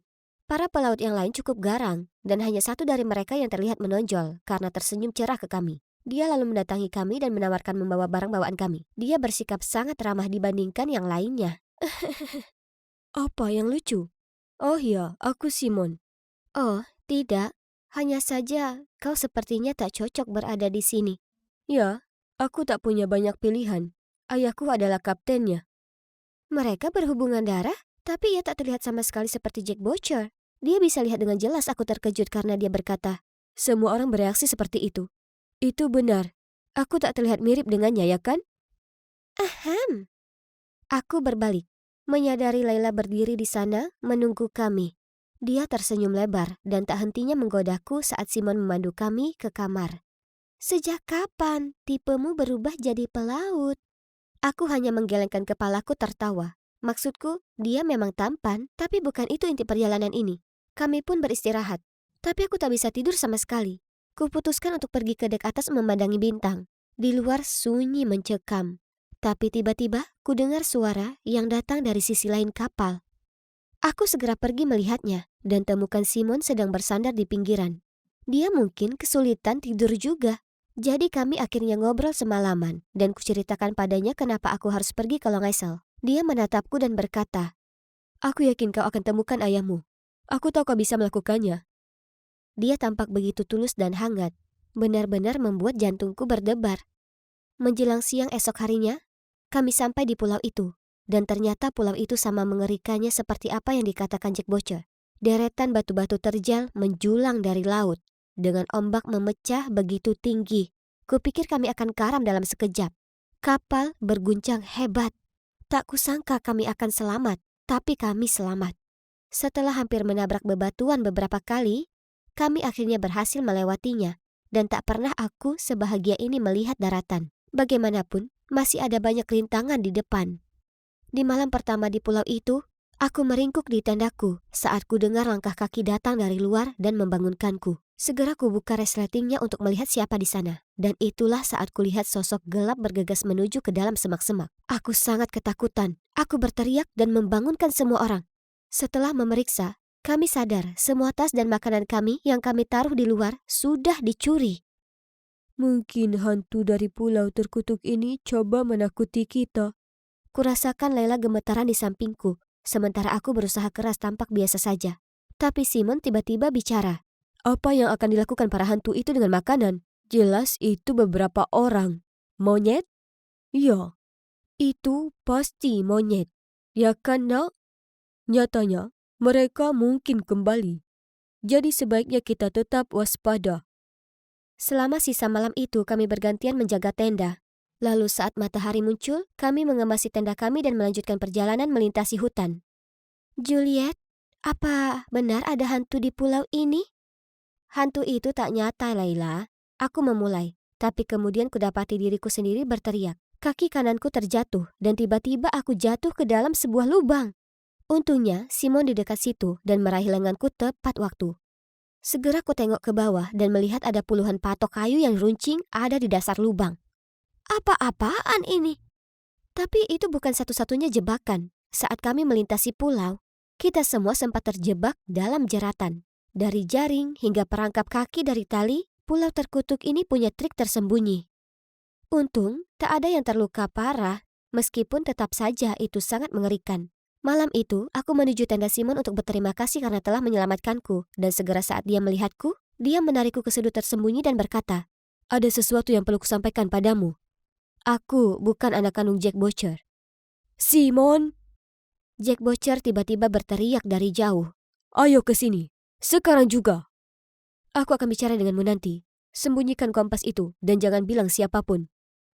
Sebelum aku bisa mengerti apa yang sedang terjadi, dia pergi. Kejutan lain mengagetkanku saat kulihat simbol burung walet di samping inisial nama ayahku terukir di atasnya. Hah? Bagaimana dia dapatkan ini? Apa Simon kenal ayahku? Berjuta pertanyaan membanjiri pikiranku. Tapi saat itu Simon sudah pergi menjaga perkemahan dengan ayahnya. Keesokan harinya, setelah hampir tanpa tidur, kuputuskan aku harus mencari Simon dan mendapatkan jawaban. Saat aku mencari-cari dia, sekelompok orang asing turun dari pepohonan. Mereka seperti orang hutan dengan rambut dan jenggot lebat dan memakai pakaian compang-camping. Mereka mengelilingi perkemahan kami dan mulai mengancam kami. Aku sangat takut. Aku tak bisa bergerak. Juliet, Laila, lari! Simon berteriak dan aku berhasil tersadar. Kuraih tasku dan juga tangan Laila lalu lari mengejar Simon dan Jack Butcher. Kami akhirnya temukan sebuah gua dan berlindung di sana. Lokasinya tersembunyi jauh di dalam pepohonan dan kami berharap mereka tak akan temukan kami. Kami hanya keluar setelah kami yakin mereka sudah pergi. Aku bertanya apa kami sebaiknya pergi mencari kru yang lain, tapi Jack Butcher mengabaikan pertanyaanku dan hanya ada harta karun di pikirannya. Dia rela meninggalkan krunya. Dasar pria berdarah dingin. Dan iya, aku tak punya pilihan lain kecuali melanjutkan pencarian. Aku tak bisa ambil resiko ditangkap para barbar itu. Aku harus temukan ayahku.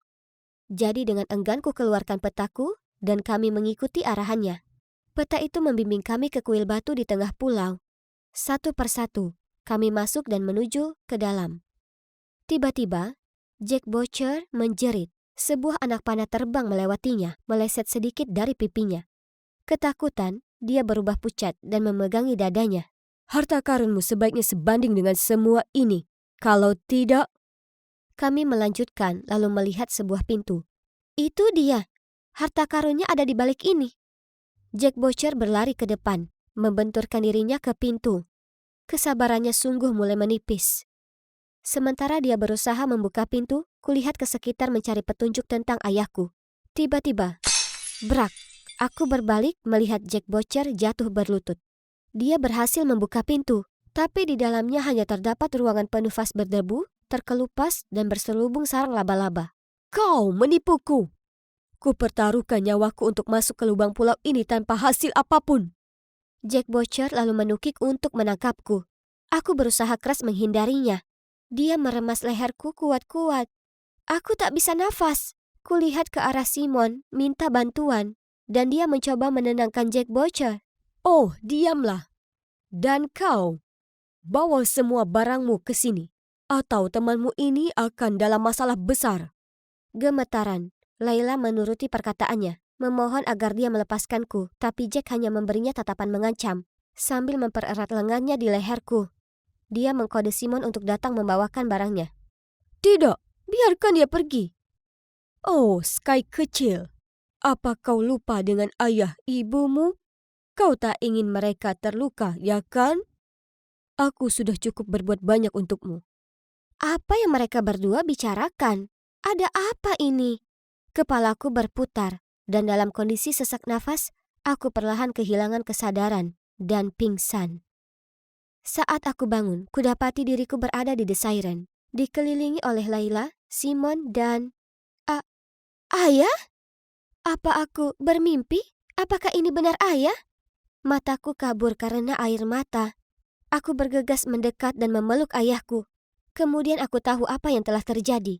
Segera setelah aku pingsan, gerombolan orang barbar itu masuk, menangkap Jack Butcher, dan membebaskan kami semua. Ternyata, orang-orang ini para pelaut, arkeologis, dan penjelajah yang telah datang ke pulau untuk mencari harta karun. Saat melewati terumbu karang, mereka diserang oleh gerombolan perompak yang merampok semua harta benda dan barang-barang mereka. Lalu tanpa ampun, mereka dibuang begitu saja di pulau itu. Kru para perompak itu tak lain adalah kru Jack Butcher. Semua legenda tentang pulau itu, termasuk jimat Amphitrite, adalah karangan Jack Butcher sendiri, mengira dia bisa menutupi kejahatannya dengan mencegah orang-orang mendekati pulau itu. Wow, pria itu sungguh monster. Aku tahu ada yang mencurigakan tentangnya. Tapi untungnya, dengan mengambil kesempatan para perompak berlayar ke pulau itu, kumpulan korban bersekongkol menangkap mereka dan membebaskan diri dari pulau terpencil itu. Sedangkan Simon, kasihan Simon, dia telah melalui begitu banyak hal. Dia sebenarnya merupakan salah satu korban. 2 tahun lalu, dia dan orang tuanya juga dibuang di pulau itu. Khawatir anak mereka tak akan selamat, orang tuanya memohon Jack Butcher untuk menjadikannya bagian dari kru. Melihat Simon yang kuat dan sehat, Jack Butcher setuju. Dengan satu syarat, jika Simon mengkhianatinya, orang tuanya akan dieksekusi. Berkat Simon, para korban bisa selamat hingga hari ini. Setiap kali kapal mendekat ke pulau, dia akan menyelundupkan makanan dan kebutuhan ke dalam tong dan membiarkannya terapung ke pantai. Langkah yang pintar. Oh, dan bukan itu saja. Ketika Simon berada di pantai, dia telah bertemu ayahku. Dan mereka bahkan sudah bicara sebelum Simon akan naik kapal dan bergabung dengan kru. Tolong, berjanjilah jika kau berhasil kabur. Coba temukan putriku dan berikan padanya ini sebagai tanda kalau aku masih hidup dan baik-baik saja. Aku janji. Aku tak percaya ini. Ini semua berkat Simon yang sudah menemukan ayahku. Dia tersenyum baik padaku dan ayah lalu berkata, "Lihat, aku tak pernah ingkar janji." Oh ya, ketika kapal berlabuh, para perompak langsung ditangkap. Sedangkan untuk korban, mereka akhirnya berkumpul kembali dengan keluarga mereka. Sekarang 1 tahun telah berlalu. Dan jujur, semua ini masih begitu nyata bagiku. Aku dan ayahku menghabiskan sebagian besar tahun lalu mendirikan organisasi untuk membantu orang-orang yang terdampar di pulau itu untuk membaur kembali ke masyarakat. Lela sebenarnya telah menulis buku tentang petualangan kami. Dan sedangkan aku dan Simon, ya, kami resmi berpacaran. Sepertinya itu bukan pulau yang terkutuk. Ya, Aku berdiri di sini di hadapan kalian semua, mengenang kembali warisan 4 tahun yang telah kita buat bersama. Apakah kalian melihatnya? Gadis dalam gaun wisuda yang memberikan pidato luar biasa itu? Ya, itu aku, Taylor Flores. Lihatlah orang tuaku, mereka terlihat sangat bangga padaku. Oh, tapi aku tidak akan pernah melupakan wajah ini. Ini Jonas, musuh bebuyutanku. Kami adalah 2 siswa terbaik di sekolah kami, dan telah bersaing satu sama lain sejak lama. Tapi, sayang sekali Jonas, kamu kalah dalam pertarungan terakhir, karena akulah yang diminta memberikan pidato kelulusan, bukan kamu. Dapat dikatakan bahwa aku sudah menyiapkan semuanya setelah SMA. Pertama, aku akan pindah ke New York untuk kuliah di perguruan tinggi paling bergensi di kota itu, jurusan bahasa Inggris tentunya. Kemudian, ketika aku lulus kuliah, aku akan menulis novel pertamaku dan menerbitkannya secara aklamasi dan berjaya. Nah, itulah yang aku sebut sebagai rencana yang sempurna. Tunggu saja. Kalian akan melihat wajahku di ribuan sampul buku. Waktunya Taylor Flores telah tiba. Aku ingin halaman-halaman itu selesai paling lambat hari Jumat. Jika tidak, bersiaplah untuk pemotongan gaji bulan ini. Aku benci deadline. Seperti yang kalian lihat, hidupku tidak berjalan sesuai rencana. Kalian tanya apa yang salah? Nah, setelah aku lulus kuliah, aku mengejar impianku menjadi penulis. Tetapi setiap agen dan penerbit yang aku kirimi novelku menolaknya. Aku terus memaksakan diri untuk menulis lebih banyak. Tetapi akhirnya aku mengalami writer's block. Aku tidak bisa lagi membuat cerita. Jadi aku memutuskan untuk beralih menulis untuk surat kabar. Dulu aku berpikir, jika aku harus menulis untuk sebuah surat kabar, setidaknya surat kabar itu akan terkenal. Tapi, hidup bukanlah dongeng. Sebaliknya, kehidupan justru kejam dan tidak adil. Ya, setidaknya itulah yang terjadi padaku. Karena surat kabar pilihanku berkali-kali menolakku. Jadi sekarang, aku berakhir di sini, bekerja untuk situs berita tak dikenal ini, dengan manajer yang selalu pemarah. Oke. Jadi kembali ke apa yang terjadi di kantor. Tiba-tiba, ponselku berbunyi melalui sebuah email. Oh, tidak. Ini adalah undangan reuni SMA-ku. Tidak mungkin aku bisa kembali ke kampung halamanku dan bertemu semua orang. Mereka semua akan melihat kalau aku akan menjadi pecundang dan aku akan menjadi bahan lucuan di pesta. Semua skenario terburuk terlintas di benakku, hingga ada telepon dari Amalia, sahabatku sejak SMA. Dia bertanya padaku apakah aku akan datang dan aku memberitahunya tidak akan pernah dalam sejuta tahun. Jika kamu tidak datang, maka semua orang akan berasumsi bahwa kamu gagal dalam hidup dan kamu terlalu malu untuk datang. Jadi, hal terbaik yang bisa kamu lakukan adalah datang reuni dan tetap semangat. Astaga, Amalia ada benarnya dan pandai membujuk orang lain. Tak heran dia sekarang menjadi pengacara. Jadi, disinilah aku, di depan venue, merasa sangat gugup hingga aku pikir aku akan muntah. Tapi sekarang atau tidak sama sekali bukan, aku hanya perlu menampilkan permainanku. Aku memasuki ruangan dan menemui banyak wajah asing. Hah? Apakah aku berada di tempat yang salah? Aku hendak pergi ketika tiba-tiba aku menabrak seseorang dan jatuh ke lantai. Aduh, aku mendongak. Itu adalah seorang wanita gemuk yang sedang menggendong bayinya dengan satu tangan dan menggenggam tangan balita dengan tangan lainnya. Aku langsung meminta maaf. Aku minta maaf, kuharap aku tidak melukai anakmu. Oh, tidak apa-apa. Kamu beruntung perutku cukup besar untuk menghalangimu. Dia kemudian berhenti dan melihat ke arahku lebih dekat. Apakah itu kamu, Taylor? Kamu terlihat hebat. Ayo masuk. Pestanya baru saja dimulai. Tunggu, dia mengenalku, tapi siapa dia? Aku kira dia memang terlihat familiar. Mungkin aku harus menunggu Amalia dan bertanya padanya, karena dia terus berhubungan dengan sebagian besar teman sekelas kami. Aku melihat sekeliling, mencoba mencari seseorang yang familiar untuk diajak ngobrol, tapi astaga, kenapa susah sekali. Tapi kemudian aku melihat seorang wanita yang memiliki rambut pirang panjang yang indah, dan aku langsung tahu siapa orangnya. Jessica, gadis paling cantik dan populer di SMA, dan kapten tim pemandu sorak. Aku berjalan ke arahnya, dan kami mulai mengejar ketinggalan. Kami banyak mengobrol dan dia sangat lucu. Aku tidak ingat dia begitu lucu. Ya Tuhan, kamu lucu sekali, Jess. Hey, Jessica. Aku mendengar Amalia berteriak. Aku melihat ke arahnya, dan dia berjalan menuju orang lain. Itu adalah wanita gemuk yang tadi. Jadi, dia Jessica? Ya ampun, dia pasti banyak berubah. Tapi, kalau itu Jessica, lalu siapa ini? Syukurlah, aku tidak menyebutkan namanya sebelumnya. Aku pamit dari orang misterius ini, lalu berbisik ke Amalia, menanyakan siapa wanita yang aku ajak bicara itu. Aku juga tidak tahu, kenapa kita tidak bertanya langsung padanya. Dia kemudian melakukan hal itu. Wanita itu memberi kami senyuman lucu sambil berkata, "Coba tebak, apakah kamu Ashley? Bukan? Natasha? Salah. Tiffany? Negatif. Tunggu, apa kamu punya hubungan keluarga dengan Jack Miller? Kamu mirip sekali dengannya." Hampir benar. Astaga, dia tidak ada hubungan keluarga dengan Jack Miller karena dia adalah Jack Miller. Nah, sekarang dia adalah Jill Miller. Ternyata, dia tidak pernah merasa nyaman menjadi laki-laki, sehingga setelah SMA, dia menjalani operasi transgender. Wow, itu luar biasa. Aku merasa agak pusing, jadi aku pergi ke kamar mandi untuk menyegarkan diri. Dalam perjalanan keluar, aku melihat wajah yang tidak asing lagi. Itu adalah Luke, pria paling tampan di SMA. Dia memungut sampah dan membuangnya ke tempat sampah. Pria yang baik. Kami ngobrol sebentar dan, ternyata dia bekerja di sini sebagai petugas kebersihan. Dialah yang merekomendasikan untuk mengadakan reuni di sini, dan dia membersihkannya semaksimal mungkin agar nanti tidak memakan banyak waktu. Serius? Siapa sangka? Aku kembali ke pesta dan melihat Amalia berbicara dengan seorang pria. Oh, siapa pria tampan ini?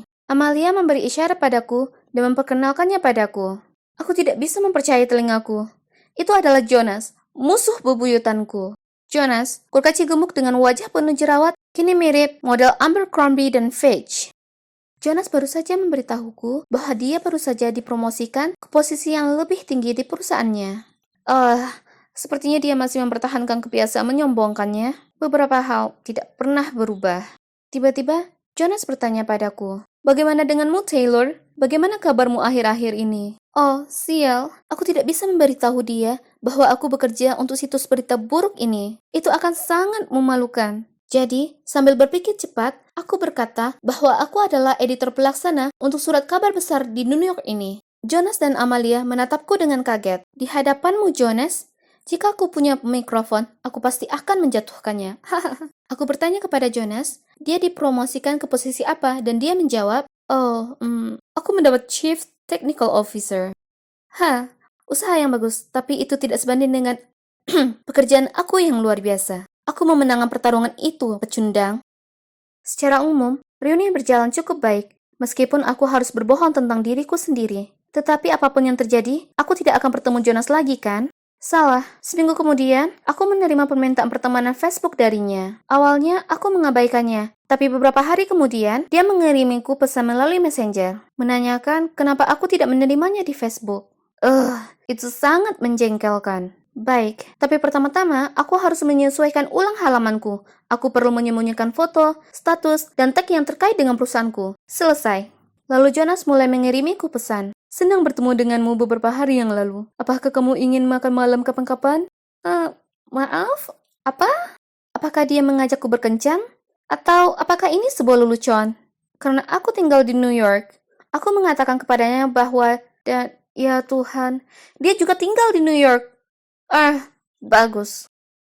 Namun masalahnya adalah, terakhir kali aku mengatakan kepadanya bahwa aku adalah manajer editing, dan itu adalah pekerjaan yang sibuk. Jadi, selama kencan kami, aku meminta Amalia untuk berpura-pura menjadi sekretarisku dan menelponku beberapa kali saat makan malam. Namun, sebelum kami dapat memainkan peran kami, Jonas lah yang menerima belasan panggilan telepon, dan kemudian harus keluar lebih awal karena terjadi insiden di perusahaannya. Setelah itu, dia cukup banyak mengirimiku pesan. Tapi karena masih merasa sakit hati karena ditinggalkan saat makan malam kemarin, aku hanya membalasnya setelah 30 menit, setiap saat. Namun, pada hari-hari ketika dia tidak mengirimiku pesan, aku mendapati diriku menatap ponselku dan ingin sekali mendengar kabar darinya. Jesus, aku jatuh cinta padanya. Jonas? Kenapa Jonas? Aku tidak bisa memahami diriku sendiri lagi, dan tidak mampu menghentikan perasaanku.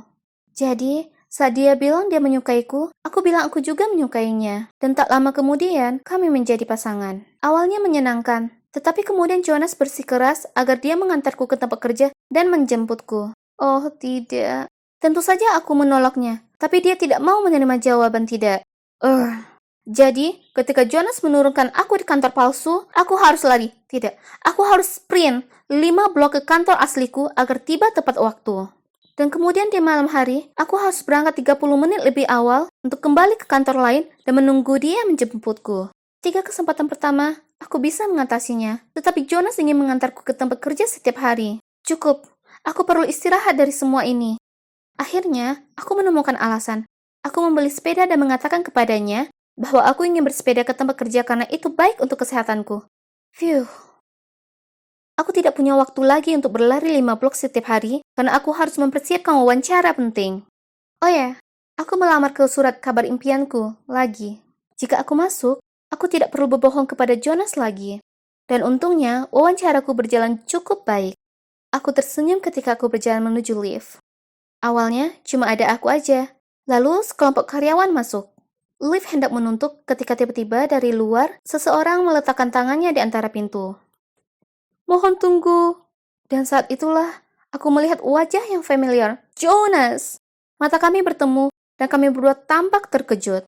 Kemudian, salah satu karyawan berkata kepadanya, "Hey bos, aku sudah menyelesaikan laporannya, dan akan mengirimkannya kepadamu malam ini." Apa?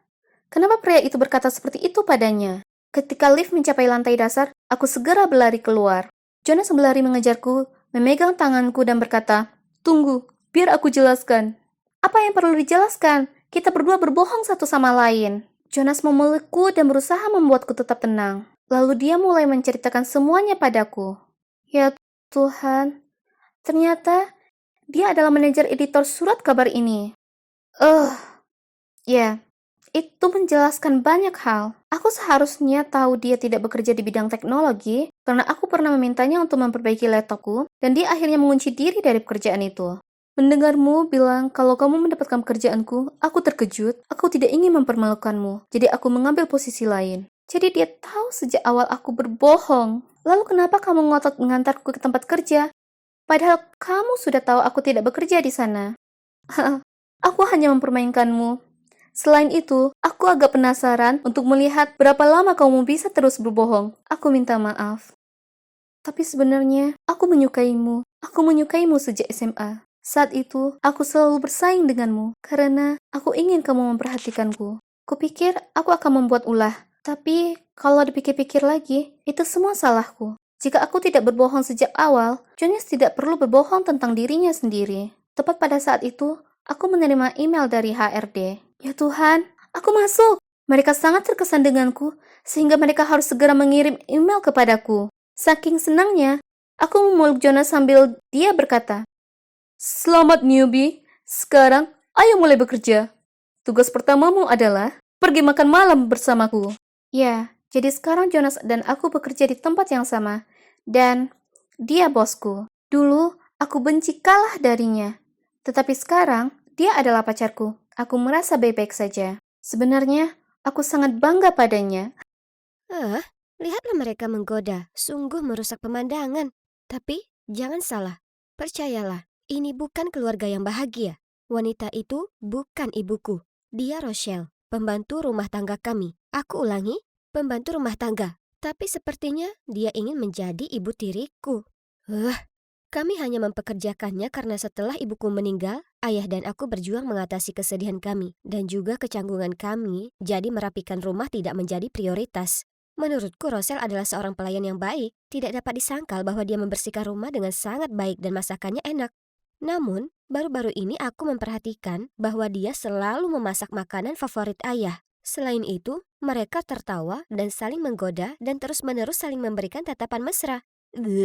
Hari ini, dia bahkan mengeluarkan sapu tangannya dan dengan penuh perhatian menyekadahi ayahku yang berkeringat. Dia pikir dia siapa? Dia pasti ingin menghipnotis ayah. Jika dia pikir dia punya tempat di rumah ini, dia benar-benar salah.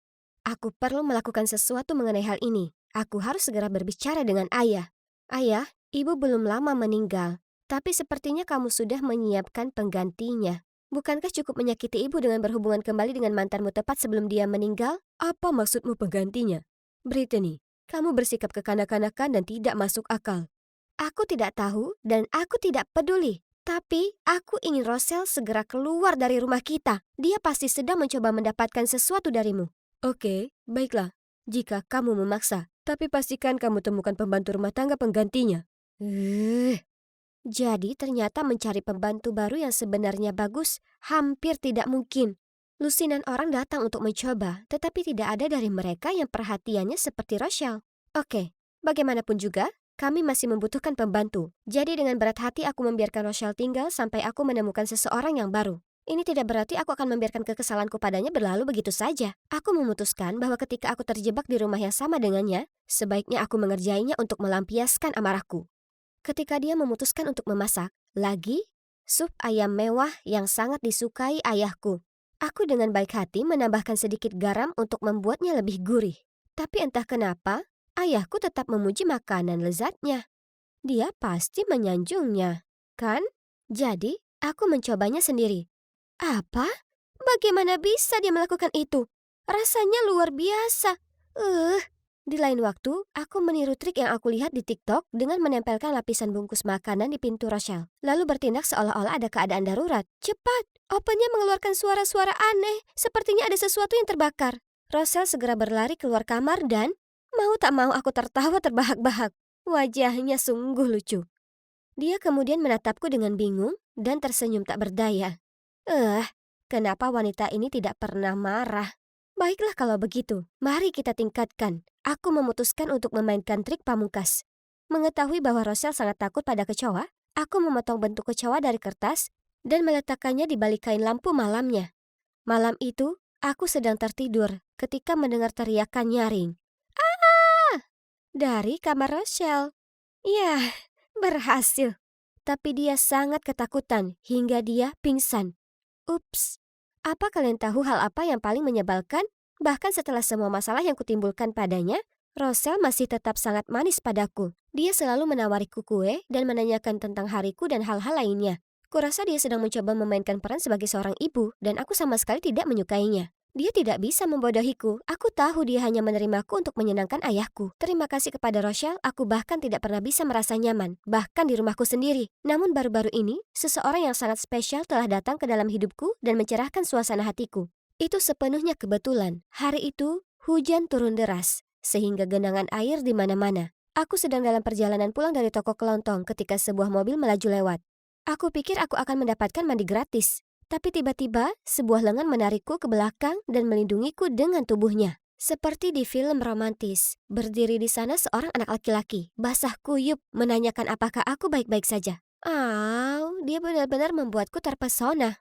Kami berjalan bersama sebentar, dan dia memberitahuku kalau namanya Chris, dan dia tinggal di lingkungan sebelah. Itu dia.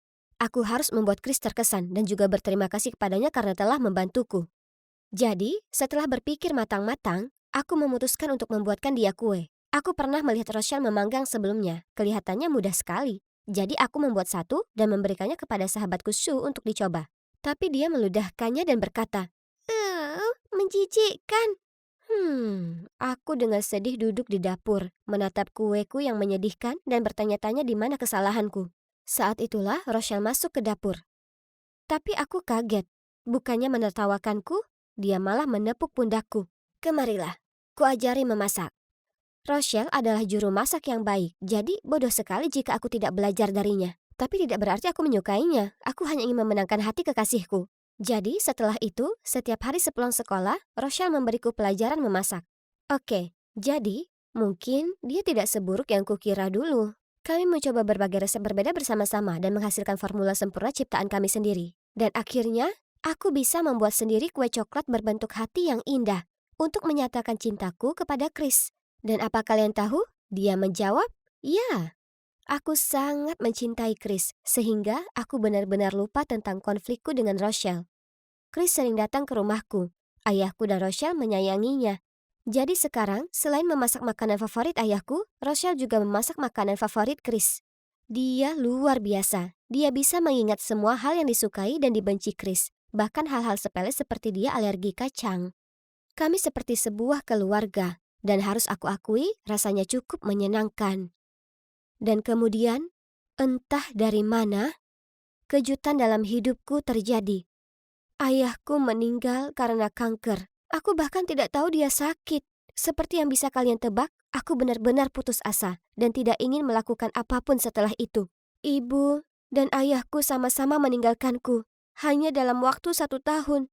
Tapi, setidaknya aku masih memiliki Rochelle dan Chris di sampingku. Rochelle merawatku seolah aku adalah putrinya yang sebenarnya. Aku sedang melewati masa-masa sulit dalam hidup, tapi keberadaan mereka membuatku merasa tidak sendirian. Kesedihan itu pada akhirnya akan hilang, dan semuanya akan baik-baik saja mulai sekarang, pikirku. Sampai suatu hari, aku sedang membuat cupcake, ketika pengacara ayahku muncul dan menunjukkan kepadaku surat wasiatnya. Ternyata, ayahku mewariskan rumah itu kepadaku. Tapi hanya dengan syarat aku mempunyai wali, seorang wanita bernama Laura. Hah? Itu aneh. Aku tidak kenal siapapun yang bernama Laura. Tapi, tunggu. Sepertinya aku pernah mendengar nama ini dari seseorang. Ibuku. Ketika dia berada di hari-hari terakhirnya, ibu pernah memberitahuku bahwa ayahku telah berbicara dengan mantannya lagi. Dan namanya adalah Laura. Mungkinkah itu dia? Apa dia serius menjadikan mantannya sebagai waliku? Sulit dipercaya. Aku harus menyelesaikan masalah ini sampai tuntas. Tapi bagaimana aku bisa menemukan misteri Laura ini? Aku tidak punya keluarga, selain Paman Colin, yang tinggal di Perancis. Jadi, aku menghubunginya dan menceritakan semuanya. Dia langsung terbang kembali, dan meskipun aku sudah bertahun-tahun, aku tidak bisa menahan emosiku, dan akhirnya menangis di bahunya. Dan kemudian, dia memberitahuku kebenaran yang mengerikan. Laura tidak lain adalah wanita yang baru saja berjalan melewati pintu. Itu Rochelle, wanita yang selama ini tinggal di rumahku. Aku tidak percaya telingaku. Apa yang sebenarnya terjadi? Jadi, pindahnya Rochelle bukanlah suatu kebetulan? Ayahku diam-diam menyelundupkannya sebagai pembantu agar mereka bisa bersama? Rasa sakit dan kekecewaanku sungguh luar biasa. Tapi aku harus tenang agar bisa berpikir rasional. Aku tahu aku harus pintar dan mengungguli Rochelle dalam permainannya sendiri. Sejak itu, aku mulai memperhatikan Rochelle dan menyadari sesuatu yang aneh. Rochelle dan Chris agak terlalu dekat dan intim. Aku sering melihat mereka saling berbisik ketika mereka mengira aku tidak melihat. Apa maksudnya ini? Mungkinkah Rochelle mencoba membujuk pacarku untuk melakukan salah satu rencana gelapnya? Atau, yang lebih buruk lagi, apakah pria yang kucintai berselingkuh dengan wanita yang lebih tua? Kecurigaanku semakin dalam. Ketika beberapa hari kemudian, Chris memberitahuku bahwa dia sakit sehingga aku harus naik bus sekolah selama beberapa hari. Dan Rochelle pun memintaku libur beberapa hari. Mungkinkah itu hanya kebetulan? Menurutku tidak. Jadi aku memutuskan untuk menjadi detektif sekali. Tepat setelah Rochelle pergi, aku mulai mengikutinya. Dan tidak mengherankan, dia pergi ke rumah pacarku. Hai ibu, permisi? Ibu? Dia ibunya? Jadi itu berarti dia tidak hanya menggoda ayahku, tetapi juga menanam putranya untuk mengalihkan perhatianku agar mengambil alih harta keluargaku. Aku mempercayai mereka berdua. Bagaimana mereka bisa begitu kejam? Tiba-tiba, aku teringat detail yang tidak aku sadari sampai sekarang. Setelah memakan makanan yang dia masak, entah kenapa, ayahku menjadi semakin lemah dan akhirnya meninggal dunia. Apakah dia meracuninya? Jika itu masalahnya, maka dia benar-benar ular berbisa yang menyamar sebagai manusia. Aku langsung putus dengan Chris dan memecat Rochelle, lalu pulang dan menceritakan semuanya pada Paman Colin. Setidaknya aku punya dia di sisiku. Sekarang yang perlu kita lakukan adalah menyangkal hak asuhnya atas properti tersebut. Akan kuurus semuanya. Kau hanya lakukan apa yang kukatakan. Kemudian, Paman Colin membantuku menyiapkan tuntutan hukum terhadap Rochelle dan putranya atas tuduhan penipuan. Mereka berdua akan membayar harga atas apa yang mereka lakukan terhadap ayahku dan aku. Oh, tapi masalahnya, sekarang Rochelle tidak tinggal di sini. Rasanya begitu kosong. Aku sangat marah padanya, tapi aku juga mendapati diriku merindukannya juga. Aku mencintai dan mempercayainya. Begitu pula Chris. Dan perasaan seperti itu tidak hilang begitu saja dalam semalam. Tapi saat aku masih memikirkannya, ada pengacara. Lagi. Dan dia ditemani oleh Paman Colin. Apa yang terjadi sekarang? Nyonya Brittany Jensen dengan ini mentransfer seluruh tanah milik 25 Oakwell House kepada Tuan Colin Jensen, sebagaimana ditandatangani oleh kedua belah pihak. Hah? Ditandatangani? Kapan aku menandatanganinya? Aku merampas kertas itu dan berteriak, penipuan! Aku tidak pernah melihat kertas ini. Paman, apa ini? Tolong katakan sesuatu. Aku tidak tahu. Ikuti saja dokumen hukumnya. Tidak. Jadi Paman Colin hanya berpura-pura peduli, padahal sebenarnya dia hanya ingin menipuku agar menandatangani kontrak rumahku? Ya Tuhan, coba pikirkan. Itu pasti hari itu, hari di mana dia memberiku banyak surat untuk ditandatangani, mengklaim bahwa itu tentang aku yang menggugat Rochelle dan Chris. OMG, penipu yang berbohong. Saat itu aku sangat kesal sehingga aku hanya membaca sekilas halaman pertama tanpa melihat halaman berikutnya. Aku terlalu ceroboh. Mulai besok, Nyonya Brittany Jensen harus mengembalikan semua aset kepada Tuan Colin Jensen. Kamu punya waktu 24 jam untuk bersiap. Aku mencoba meneriaki pamanku, dan kemudian aku mencoba mengajaknya bicara tapi dia tidak peduli. Dia hanya menyeringai padaku dan memberitahuku bahwa dia hanya mengambil apa yang menjadi haknya. Pria yang keji. Jadi sekarang, aku tidak punya apa-apa lagi. Aku diusir dari rumahku sendiri, dan ditipu oleh pamanku sendiri. Entah kenapa, tanpa sengaja aku melewati rumah Chris.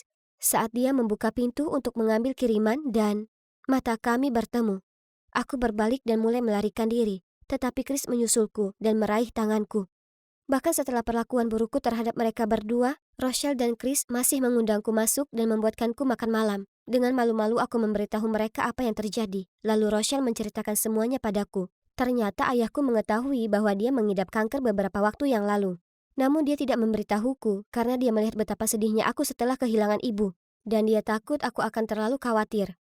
Rochelle melihat kesehatannya memburuk dan mencari tahu apa yang salah.